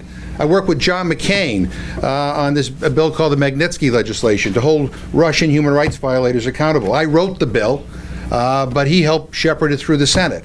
And it is signed into law and is driving Vladimir Putin crazy, and he wants it repealed. But we need to figure out how to solve the problems that are related to everyday concerns here. Health care is a big issue. I believe that everybody in this country ought to have health care. I mean, I don't know why that's such a radical idea. And they ought to have good quality health care. You know, if insurance companies aren't providing the necessary support for mental health care, we ought to mandate it. Because we pay enough for insurance, they ought to provide those benefits. We ought to figure out a way to lower prescription drugs. We tried in the Affordable Care Act to give Medicare the authority to negotiate lower drug prices for senior citizens by allowing them to have the same power the VA has. The VA provides lower drug costs to veterans because they negotiate on behalf of all the veterans in the system. Why not do the same thing for Medicare? I mean, you would lower these prices. We are paying too much for prescription drugs. You pay for the research, and they're manufactured here, and yet you could buy insulin cheaper in Canada than you can buy it here. And the reason why is because the pharmaceutical companies have too big of an influence on Washington. We can't get a majority to support these things. And that's one of the reasons why I think this election is important, because I hope that there's a dramatic change in the Congress, and I hope we have the votes to be able to move some of these things forward. Ryan talks about what can we do here, in Hubbardston. Well, I mean, one is we ought to pass an infrastructure bill. That was the one thing I thought that I could agree with Donald Trump on. He talked about during the campaign. We need an infrastructure bill. Except the infrastructure bill he proposed had no money in it. Said, yeah, you cities and towns, you could pay 80% of the cost of a project, and maybe the federal government will kick in 20%. Well, that's crazy. You don't have the tax revenue to do that. And here in Massachusetts, we have an aging infrastructure. We have bridges that are older than most of the other states in this country. So our special need here is infrastructure. And here's an idea. Now, I oppose the Trump tax cut because I thought it wasn't fair. Basically, 83% of the benefits go to the top 1% in this country.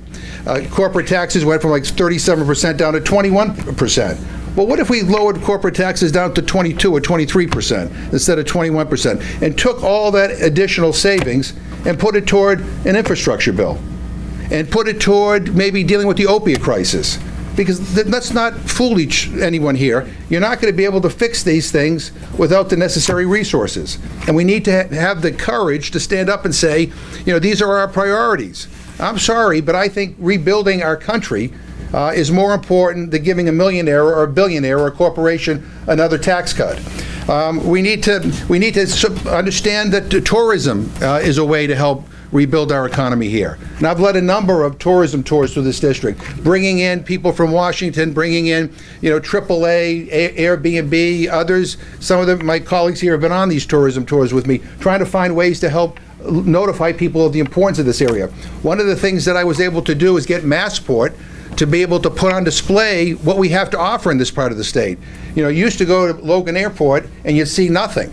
Now you go to airport and you see the local tourism councils can put on display, advertisements about what this area has to offer. More and more people are learning about what's happening here because of that. We need to be thinking in those innovative ways. We need to understand that we have agriculture is a big important part of this economy in this area here. I've learned, from a country hen more about eggs than I think I've ever wanted to know. But they're an important driver of the economy here. I've been to Greenwood Hill Farms here in Hubbardston as well. We have, in my district, we have over 2,000 farms. Agriculture is an important part of our economy here, and too many of us, even in Massachusetts, don't appreciate that. We need to give farmers the resources they need to be able to diversify and adjust to the changing economy. I mean, farmers in Massachusetts are different from farmers in California. Farmers in Massachusetts have to be farmers, they have to be innovators, they have to be entrepreneurs, they have to constantly reinvent themselves with all the changing things that are going on. That's why you see dairy farms that now are also breweries, and that you have farms that were growing, one thing and now growing hops. I mean, they're constantly readjusting. We need to make sure that we are wind at their back in that. Let me just say one final thing. The other thing we need to do is understand that one of the things on the ballot on November 6th, with all these other issues, is the issue of decency. I'm sorry, but I really have a problem with the way the president has set the tone for this country. I take offense when he insults women, when he bullies his opponents, when he talks about locking them up, when he kind of goes off the edge, and I think he diminishes the presidency and he coarsens our politics here today. We need to send a message on November 6th that we want our politics to be good, to be clean, and to be decent. I don't care what your politics are. I don't care if you're a Democrat, or Republican, or independent, or liberal, or conservative. We all have to respect one another. We all have to be decent in our politics, and that's one of the things I'm committed to. So I ask for your vote on November 6th, and I thank you very much.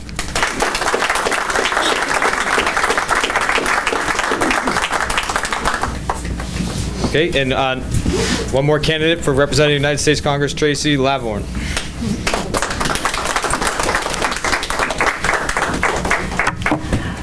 Hi, I'm Tracy. I'm running for Congress. Nice to meet you. A lot of you I met before we got started tonight, and that was very nice. There's one thing I can agree with our current congressman on, and that's for sure. We do need change. We need a lot of change in what's happening in D.C. right now. Washington, D.C. is a complete mess. It's broken. It's the most bipartisan, extreme mess that any of us have ever seen in our lifetimes. What happened in the Kavanaugh hearing, I don't care which side you were on, if you picked a side, the fact that we had to pick sides at our Supreme Court is just horrific. I remember watching an interview just recently, you guys can Google this, look for Ruth Bader Ginsburg, and they were interviewing her, and when she was sitting there getting confirmed by the Senate, they asked her, she was an ACLU attorney. She was an activist for her side. She was basically asked, Ruth, do you think you can be impartial? She said, yes. And 97% of the Senate said, okay, that's how it used to be in our government. What we just saw happen was broadcast around the world. That's horrible. Absolutely an embarrassment. Right? Our current congressman has been in government as a U.S. representative, this is his 22nd year. And with all due respect, Congressman, you just stood up here and said how we need bipartisanship. He is, in Massachusetts, the least bipartisan member of our delegation. He votes with his party 95% of the time, and that's historical. That's not just this last year or two. 95% of the time. How does that reflect all of us? Because if you're being represented and you and you and you, that's going to be some back and forth, some give and take. You know, he just used Goldwater and McGovern. Typically, what I've been saying for the whole campaign is Tip O'Neill and Ronald Reagan. Remember those days? They fought like brothers fight. At the end of the day, they still got work done, and they cared about our country. Again, after 22 years, the record is clear. To stand here and say, yeah, we need change, you're 100% right. We need change. The change is a new voice that's going to listen to every single one of us and make our government work for us again. You know, Boston, all last summer, they had a bridge closed because they were getting bike lanes for their bridges. Our bridges are getting closed down. And when you talk about economic development, do you know when you close down a bridge, what happens to the businesses that need that bridge to survive? You know, that infrastructure, it's been around for a long time. We've needed help for a long time. You know, I had an opportunity to go out on the Quabbin, and the way that they designed that reservoir is absolutely incredible, right? The water comes in and it's dirty, and they built that levee and it goes around, and by the time you get to the other side, it's crystal clear. How did they know how to do that? It was absolutely phenomenal, and that was years ago. Yet we can't figure out how to make a better infrastructure today. You know, there's so much that we need to do. The opioid crisis, that didn't just happen today. In the last few years. My background is healthcare. I'm a physical therapist. I stood up, I fought Medicare fraud. Because of what I've done, hundreds of millions of dollars have been brought back to the Medicare Trust Fund. That's how I stand up. I fight, I find problems, I'll identify them, I work towards solutions, and I get to those solutions. And to get to solutions, you have to get to root causes. One root cause, and it's not going to fix the whole entire opioid crisis, but one thing that we could do today.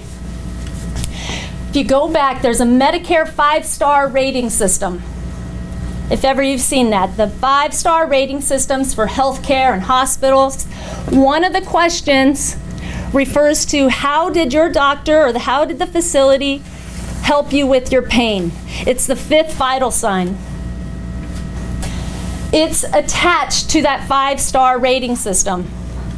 As soon as they did that 5-star rating system, there's a perceived impact to your reimbursement for Medicare. It's all about money.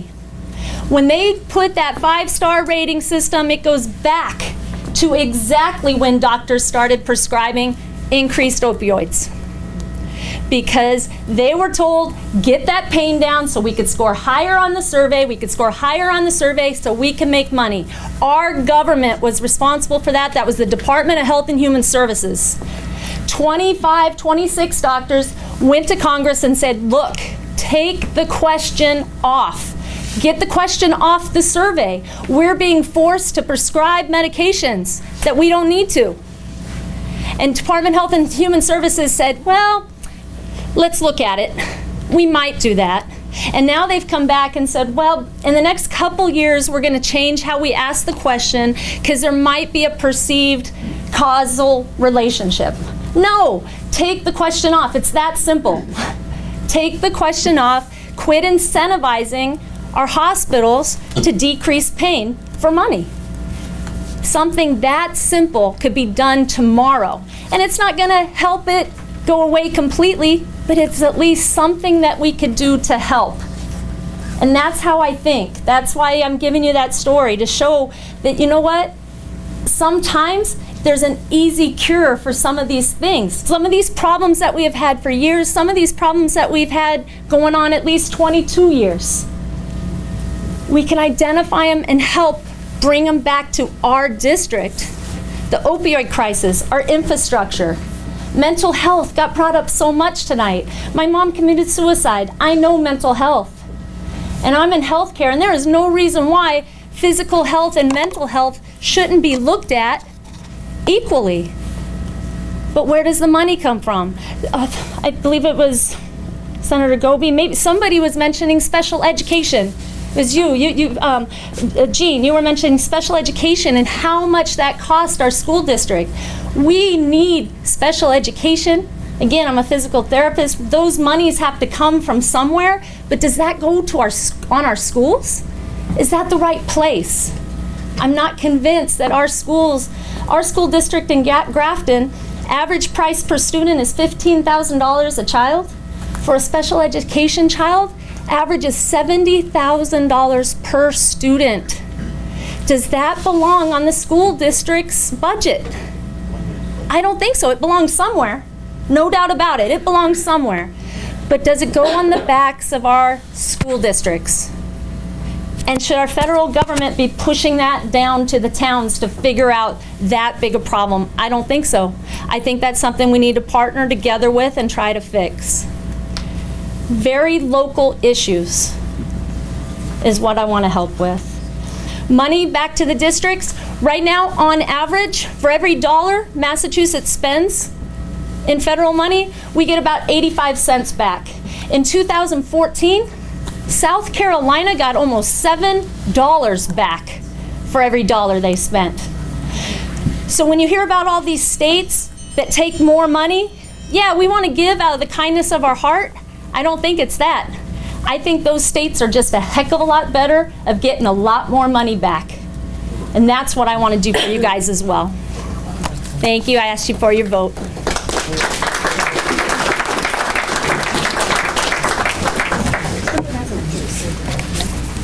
All right, I know two things. We're not going to solve all of the federal problems tonight, and also you don't get many opportunities to talk to a candidate for United States Congress. So we'll take questions, but I'm going to try and moderate them the best I can. I just have a statement to make. I'm going to allow because you're really nice, but questions are... I have a statement to make. I enjoyed the whole thing, and I was very informative, enjoyed it, until we brought Trump into this. No, I mean, he didn't have any place here tonight. This is the town of Hubbardston. So we'll take your point, and I see a lot of nodding. But the fact of the matter is, I did not appreciate that at all. I did not. I think it's on both sides. Pelosi and that other one Okay. turned my stomach. Thank you. We're going to keep to questions. Questions? Thank you. First of all, I'd like to thank all the candidates for coming this evening. And just as Bonnie is always talking about institutional history, Hubbardston has a great history of having candidates come to all our events and participate. And over the years, we've seen, even with a 6-member Democratic town committee, we had candidates come up and speak with us, and it was always fun. And this has been a great evening. But particularly, I'd like to thank Congressman McGovern because... Good, have a question. I'm getting it. Okay. I can remember one of my graduate professors always saying, you have to say your qualifications first before you can get to your Can't just put a punctuation mark on it. But this is the first time in my history that I can remember a congressman ever coming to the town of Hubbardston. So I do thank you very much. I think that's very impressive. Speaks a lot about Hubbardston as well as Congressman McGovern. But I have to tell you that personally, we had a tragedy in our family here 7 or 8 years ago when my brother-in-law passed away. He was a Vietnam veteran, a victim of Agent Orange, and he got absolutely nowhere with the VA system until his town was put into Congressman McGovern's district. And within the year, I want to tell you, his widow was compensated through the VA. And I have to say thank you for that. It was awfully great. Now my question is... Thank you, Vin. Really pushing our... Are we better off having a $12 million military parade, or should we give that $12 million to Veterans Aid? So, yeah, we should give that to our veterans, and that's how you pay respect to our veterans. Not through an ostentatious display of our military might in front of the White House, but to support our veterans. And I'll just say one thing. One of the things I'm really proud of that we accomplished, and I learned about this at this organization called NEEDS, which is right in Princeton, not too far from here. That a number of our returning veterans right now suffering from traumatic brain injuries, and some of them who have lost their sight, can benefit from service dogs. But service dogs are incredibly expensive to train. And so I drafted legislation, bipartisan legislation, to basically provide a fund to help offset the cost of service dogs so our veterans could have them. And it wasn't moving, so I attached it to an appropriations bill. And we successfully were able to establish a program that now provides over $10 million a year for groups like NEEDS and others to be able to train service dogs so our veterans could get it. Look, I am grateful for every privilege and every right that I have in this country. And I am grateful that my 2 kids were born in this country.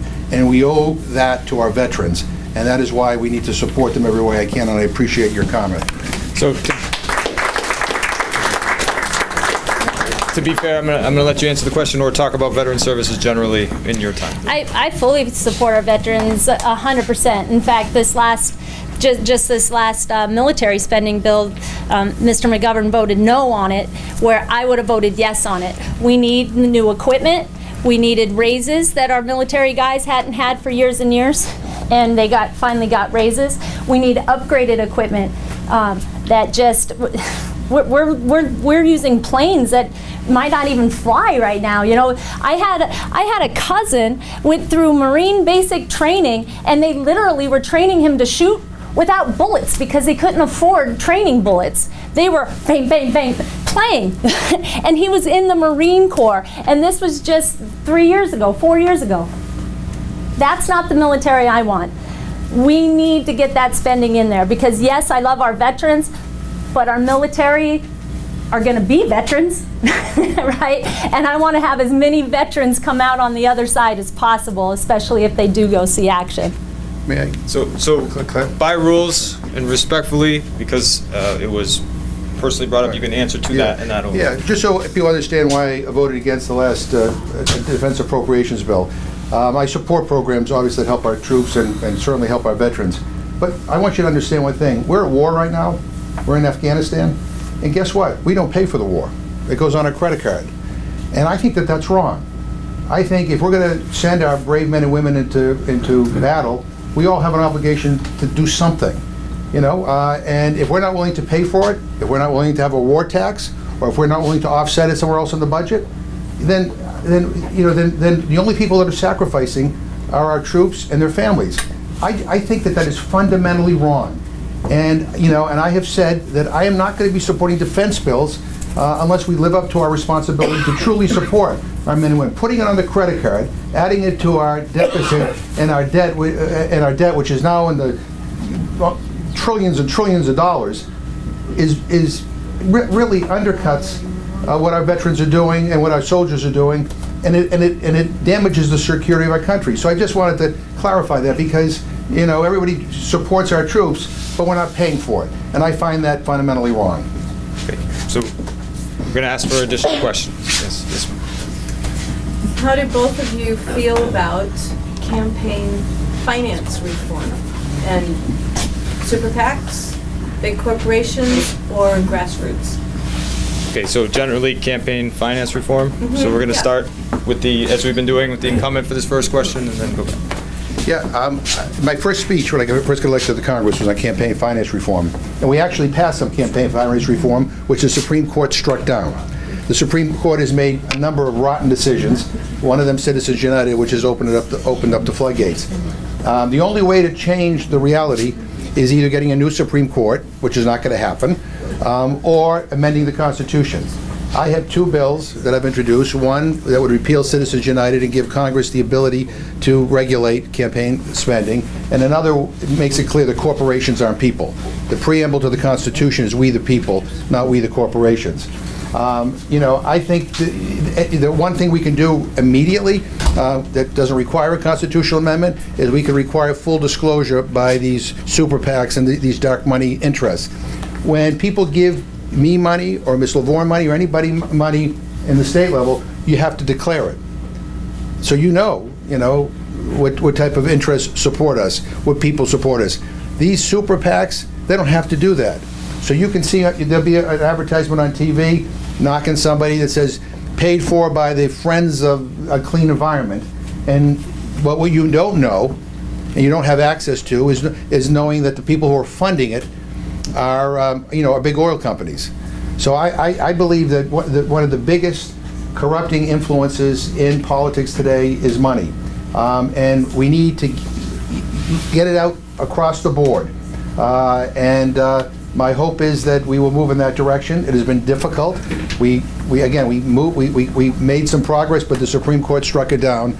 But I am absolutely committed to it. All right, so the original question is campaign finance reform. Yeah, I think that's just a hilarious question to compare the two of us. I talk about grassroots campaign. You're never going to see a more grassroots campaign. I've spent about $25,000 at this point, and the majority of that came out of my pocket. So how much is too much? Where is the level? Is $5,000 too much? $10,000? $20,000? You know what I would love to see? And this would go along. One, I'm never going to question our Supreme Court, because that's their job. Good decision, bad decision, indifferent, that is their responsibility. A lot of people don't like Roe v. Wade. You know what? It's the law. It is what it is. It's the law. A lot of people, I would never question our Constitution. A lot of people don't like 2A. You know what? I support our Constitution 100%. It's the law. When it comes to campaign finance reform, I think we could do it without having a constitutional amendment. There's all sorts of good ideas out there. How about we all start at the same scratch, right? You're your nominee, you're your nominee, here's $250,000, go. Let's really level the playing field. Because when it comes to just not the finances, how about campaigning? Try being me running against a 22-year incumbent. We go to an event, I'm helping out at the event. I'm setting up tables, I'm shaking hands. He's a dignitary, which he is. He should be respected. But he gets the microphone and he's standing up there giving a speech. He could go to a senior center anytime he wants.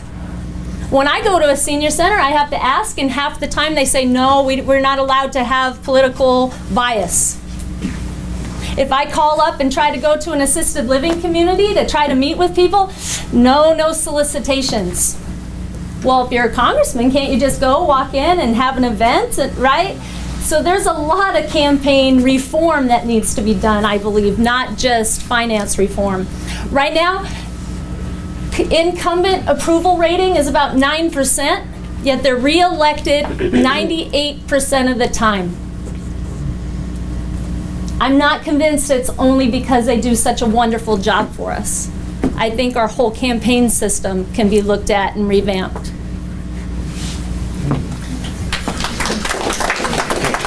So I have 1, 2, 3. So, sir. We're all Americans here, right? I am. Sir. We're all Americans? I'm an American. Oh, great. Okay. And we all want to have hope for our future and our families. Okay. So my question is, how would you help create unity in our country and give us hope? So we're going to start on this side first. I have an answer to that right away. There's a gentleman. He's down in Pennsylvania. Please look him up. His name's Connor Lamb. He's running for office as a Democrat. He's running to be a U.S. representative. He won a special election, and now he's running for re-election, and I think he's going to win. And he's one of the first people that if I were elected, I would go and I would find him, and I would want to work with him because of exactly what you just said. Yeah, we need a conservative Democrat working with our moderate Republicans, and we can get back to doing wonderful, amazing, great things. And that's exactly why I want to go to Washington and do just that. To bring us, we're not us and them, we're us, and I want to represent us as your U.S. representative. Well, Connor Lamb's one of my close friends. Well, I'm happy to pass on your support for his reelection. No, he's a good guy. He's a wonderful guy. Let me give you a concrete example. Let me tell you one of the things that I think is problematic in Washington, and one of the things that has caused, I think, a lot of the tension and a lot of the polarization, and that is the way the place is run. So Congress is supposed to be a deliberative body. That means if you have an idea, you should be able to bring it to the floor, and you should be able to debate it. And if I disagree with it, I'll debate against you, and I'll vote no. And if I agree with it, I'll vote yes. We're operating in a Congress now that is the most closed Congress in history. And by that it means the majority of bills that come to the floor for debate are unamendable. So if you have a good idea and you're a Republican, they don't let you offer it. If you're a Democrat and you have a good idea, they don't let you offer it. And I find that to undercut democracy. I serve on the Rules Committee, and that's the committee in which these decisions are supposed to be made. And if I win re-election and my party wins the majority, I'll be the chairman of the Rules Committee. And I'm here to tell you that one of the things that I want to promise is that we are going to be a more accommodating House. I mean, if the Democrats win the majority in the House, I mean, we still have to deal with the Republican Senate and the Republican in the White House, right? So you're going to have to compromise. That's not answering my question. I'm explaining to you how we're going to commit. I thought the question was how we're going to. We need hope by having people work together. Well, that's how things work together. That's how people work together. When you open up the process. But Congressman, I'm sorry. How many open bills were in the 111th Congress? So we're not doing a debate. We're answering questions. Please. Yeah. No. Well, the way you. Have any more hope after listening to what you're saying. Well, you should, because the way you work together is you open the process up. So if you're a Democrat and I'm a Republican, you should be able to offer your ideas, and I should be able to offer my ideas. I mean, we talked about Tip O'Neill a little bit earlier. That's the way Tip O'Neill ran the House. That Democrats and Republicans brought their ideas to the floor. There were a handful of closed rules when he was there. We've had over 100. The majority of bills that have come to the floor have come under a completely closed process. All I'm simply saying to you is that the way you encourage respect and working together is you create a process in which you respect each other. And that's what I'm committed to. I've seen what it's like when that happens. Things get done. Good legislation gets passed. And that's what I hope I'll be able to do. I hope that's the way things turn out. All right, so we have more questions? In the flag, I like the flag, so. I've been hearing so much about opiates tonight. I'm a 2-year recovering addict.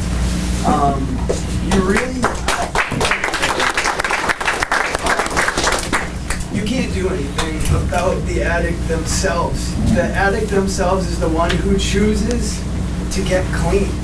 No matter what people do, they can't get the addict clean themselves. So no matter how much people fight for the opiate crisis, no matter how much people do for it, you have to hit the kids themselves. You can't go for the drugs because the drugs themselves are being created by the government and by pharma, which is being run by the government. Okay, sir, we have a question. Yes, so what can you really do to stop pharma and to help these children from dying? I buried 4 of my friends just within the last couple of months. Really, what can people like you do to stop the opiates? So we'll take the question as the general to address the opioid crisis. And we started here, so we're going to start. Well, first of all, congratulations on your own recovery, and I'm sorry about your friends, and we've all lost friends in this crisis.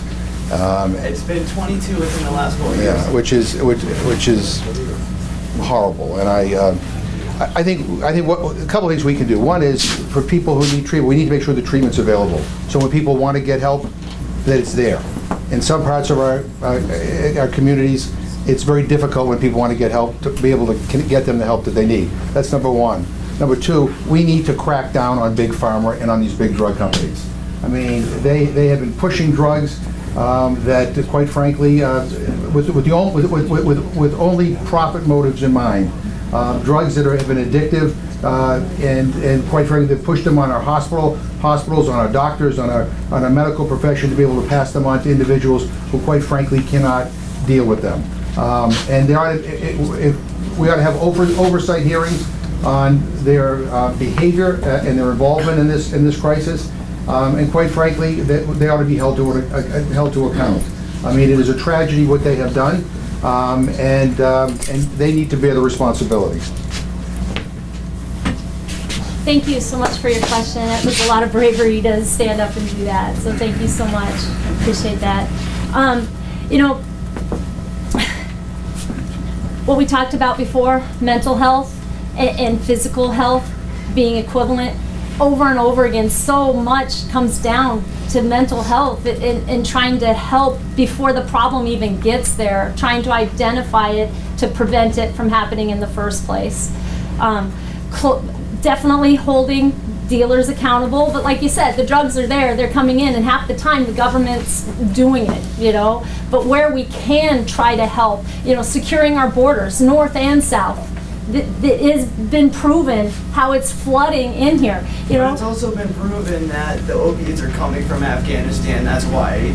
And we're protecting the poppy fields. That's why we're protecting the poppy fields. I hear you, and that's why I want to go down to find this out and what can I do about it. I can't do anything about it right here, but send me down there and I could try to find out more because I know that story and that's horrific if that's true. But if it is falling through... I have family and friends that have stood in front of those fields. And seen them. So it's horrible. It's horrible how deep that would go. But I tell you what, there's other things that can happen more directly. Our current congressman called to abolish ICE. ICE is there to help police that. Our current congressman wants sanctuary cities and sanctuary states. And he wants more freedom to come freely across the border. I want to secure the border. I want to support law and order, and I don't want sanctuary cities. There's some big differences between the two of us. Do I think that's the end-all, be-all? No, but I think it can help. What I mentioned earlier about getting Medicare out of there. Quit asking the pain question. Quit incentivizing. The government's incentivizing our physicians to write prescriptions. Stop it. That's another thing. So it's getting to root causes, and there's so many of them, but obviously what we've been doing isn't helping. Not when you're losing 22 friends. That's just awful. So I want to help, and I want to listen and make some changes. Quick response? Just one quick, one thing that we ought not to do, and that is repeal the Affordable Care Act. Because when we repeal the Affordable Care Act, it would basically take away the protections that people currently have, which means that if you have insurance, they can't discriminate against you because of a pre-existing condition. And Just last week, I was discriminated against because I go to the methadone clinic. I went to the hospital and the doctor told me, just get off the methadone, you'll be fine. Yeah, well, that's different than insurance not covering the cost of your treatment. And one of the things that we need to be worried about here, and we need to cognizant of, when people talk about throwing out the Affordable Care Act and tossing away the protections for people with pre-existing conditions, I mean, that is what we have voted on multiple times, and thanks to John McCain, we were able to stop it. But it would take away the protections for people with pre-existing conditions. And the number of deaths in this community and around the country would skyrocket. People need to get the health care they need to deal when they want to get clean, and I'm committed to making sure that we don't allow insurance companies to go back to the days of discriminating against people with pre-existing conditions. Just to be clear, though, is you can repeal something and still include something else. So you don't have to throw the baby out with the bathwater. Right. But they repealed it without a replacement multiple times. We're going to move on to the next question. Trusting you. Yes, Vin, I'm trusting you. Thank you. Tracy, you brought up a couple of gentlemen that bring back memories to me, and many of us. President Reagan, Speaker of the House, Tip O'Neill. 1984, we had a very, very interesting bill that was passed. My question to you is, if you were elected, what will you do to help the Massachusetts retirees from the Windfall Retirement Act? How can you help us get over that, us being Massachusetts? Well, just so everybody knows, I was about 12 years old in 1984. So I need to go back, and I don't know my complete history of Ronald Reagan and Tip O'Neill. I just know that they fought, they worked together, and it was good stuff. And I remember Ronald Reagan getting shot. Like I said, I was like 11. So it held me accountable. I was young also. So the question is the mass retirement system? No, the Windfall, I'm sorry. Yeah, so I think what you're talking about are people who have worked in a job and paid into Social Security, and then also worked for the state, and and they basically get penalized in their Social Security. I'm on a bill. 60%. Right. I'm on a bill to repeal that, because I think it's unfair. If you pay into Social Security, you ought to get what you're entitled to. If you pay into another retirement and you're vested, you ought to get that in return. So we're on a bill to try to repeal it. And if we can take control of the House, Congressman Richie Neal will be the chairman of the Ways and Means Committee, and he has promised that he would take that bill up and move it to the floor for a vote. I'm sorry, now that I know, that exact same thing happened to my mother-in-law. My father-in-law was working in private industry for half his career. The other half of his career, he was working for the state. They got none of his Social Security whatsoever. One of the things, I want to go back to what this gentleman said. I don't care who's in control of the House. I care about that needing to get done, and I will work to get that done, or this done, or this done, regardless of who's in control, because we have to be able to work together to get anything done, or the same thing's going to happen that's been happening now for years. Nothing gets done. Obama, in 2014, begged Congress to do something about immigration. People were coming up, just like they are now, from Honduras and El Salvador, and President Obama begged, please, Congress, do something. They did absolutely nothing then, they're doing absolutely nothing now, and I want a chance to go down and actually do something regardless of who's in control, because we are in control. The American people are in control. So just going to see if anyone else says it. Okay, that's going to be it. All right, so we're going to have, if I can just get everyone's last bit of attention, please, because this is about the town of Hubbardston. I just want to get my last plug in. So first of all, thanks. It's very brave to stand up in front of people and run for office. I work with a lot of great elected officials, to include everyone here and the candidates. So I'd like to give them a round of applause for being willing to come to the town.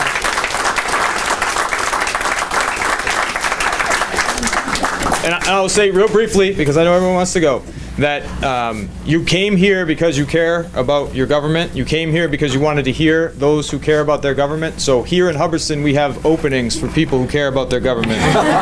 If you want to come and volunteer, if you don't want to run for office and you want to come and volunteer and help us, help this community, I have some business cards I want to hear from you, please. And I just want to thank the, I'm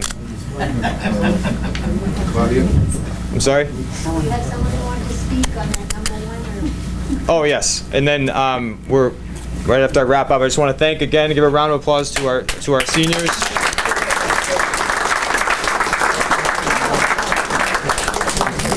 We had one, yes, we had one person who wants to speak on question 1. And then we'll keep that brief, and then allow people to speak with You said candidates. the Red Sox are winning, just so you know. The Red Sox are winning. Thank you for coming. I promise. Thank you for coming. You're gonna lose them. Hi, I'm Lisette Diaz-Nason. I've been a nurse at UMass for 23 years. I'm a pediatric nurse. I've been my entire career. I am strongly supporting question 1.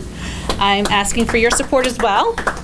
We as nurses have been trying for 20 years to fight the administration to say we need more nurses on the floors. They are saying that it's a bad idea, that it's going to cause all these issues. There's been 70 studies that have shown that more nurses on the floor produce better patient outcomes. Every patient above 4 that a nurse has increases your mortality rates by 7%. That is a huge number. That's not acceptable. It's not acceptable that the hospitals in Boston that have the better staffing, that their patients get better care than our patients out here in Gardner just because they have the better staffing. We deserve to be taken care of just as well as a nurse, as a patient out in Boston. That's not okay. Hospitals are saying that they can't afford it. They're making huge amounts of money. It's $28 billion a year industry in the state of Massachusetts. They're saying that we have the best hospitals in the country, and we do. We have 2 of the top 20. 2. We have Brigham and Women's, that's number 20, and we have Mass General Hospital, that is number 4. Those are the top, out of the top 20, those are our 2 in Massachusetts. They also have staffing ratios that are below what is being proposed in our question 1. That's why they have the best numbers. The state of California has 4 of the top 20 hospitals because they have those staffing ratios, the staff ratios in place. So I ask, please, if you have any questions, I'm more than happy to answer them, but please, please, please support question 1. Thank you.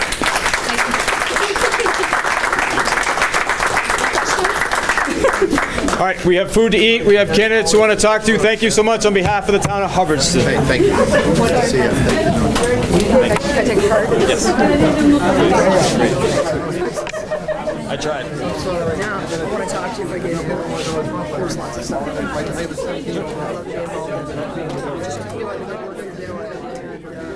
heard great things about it.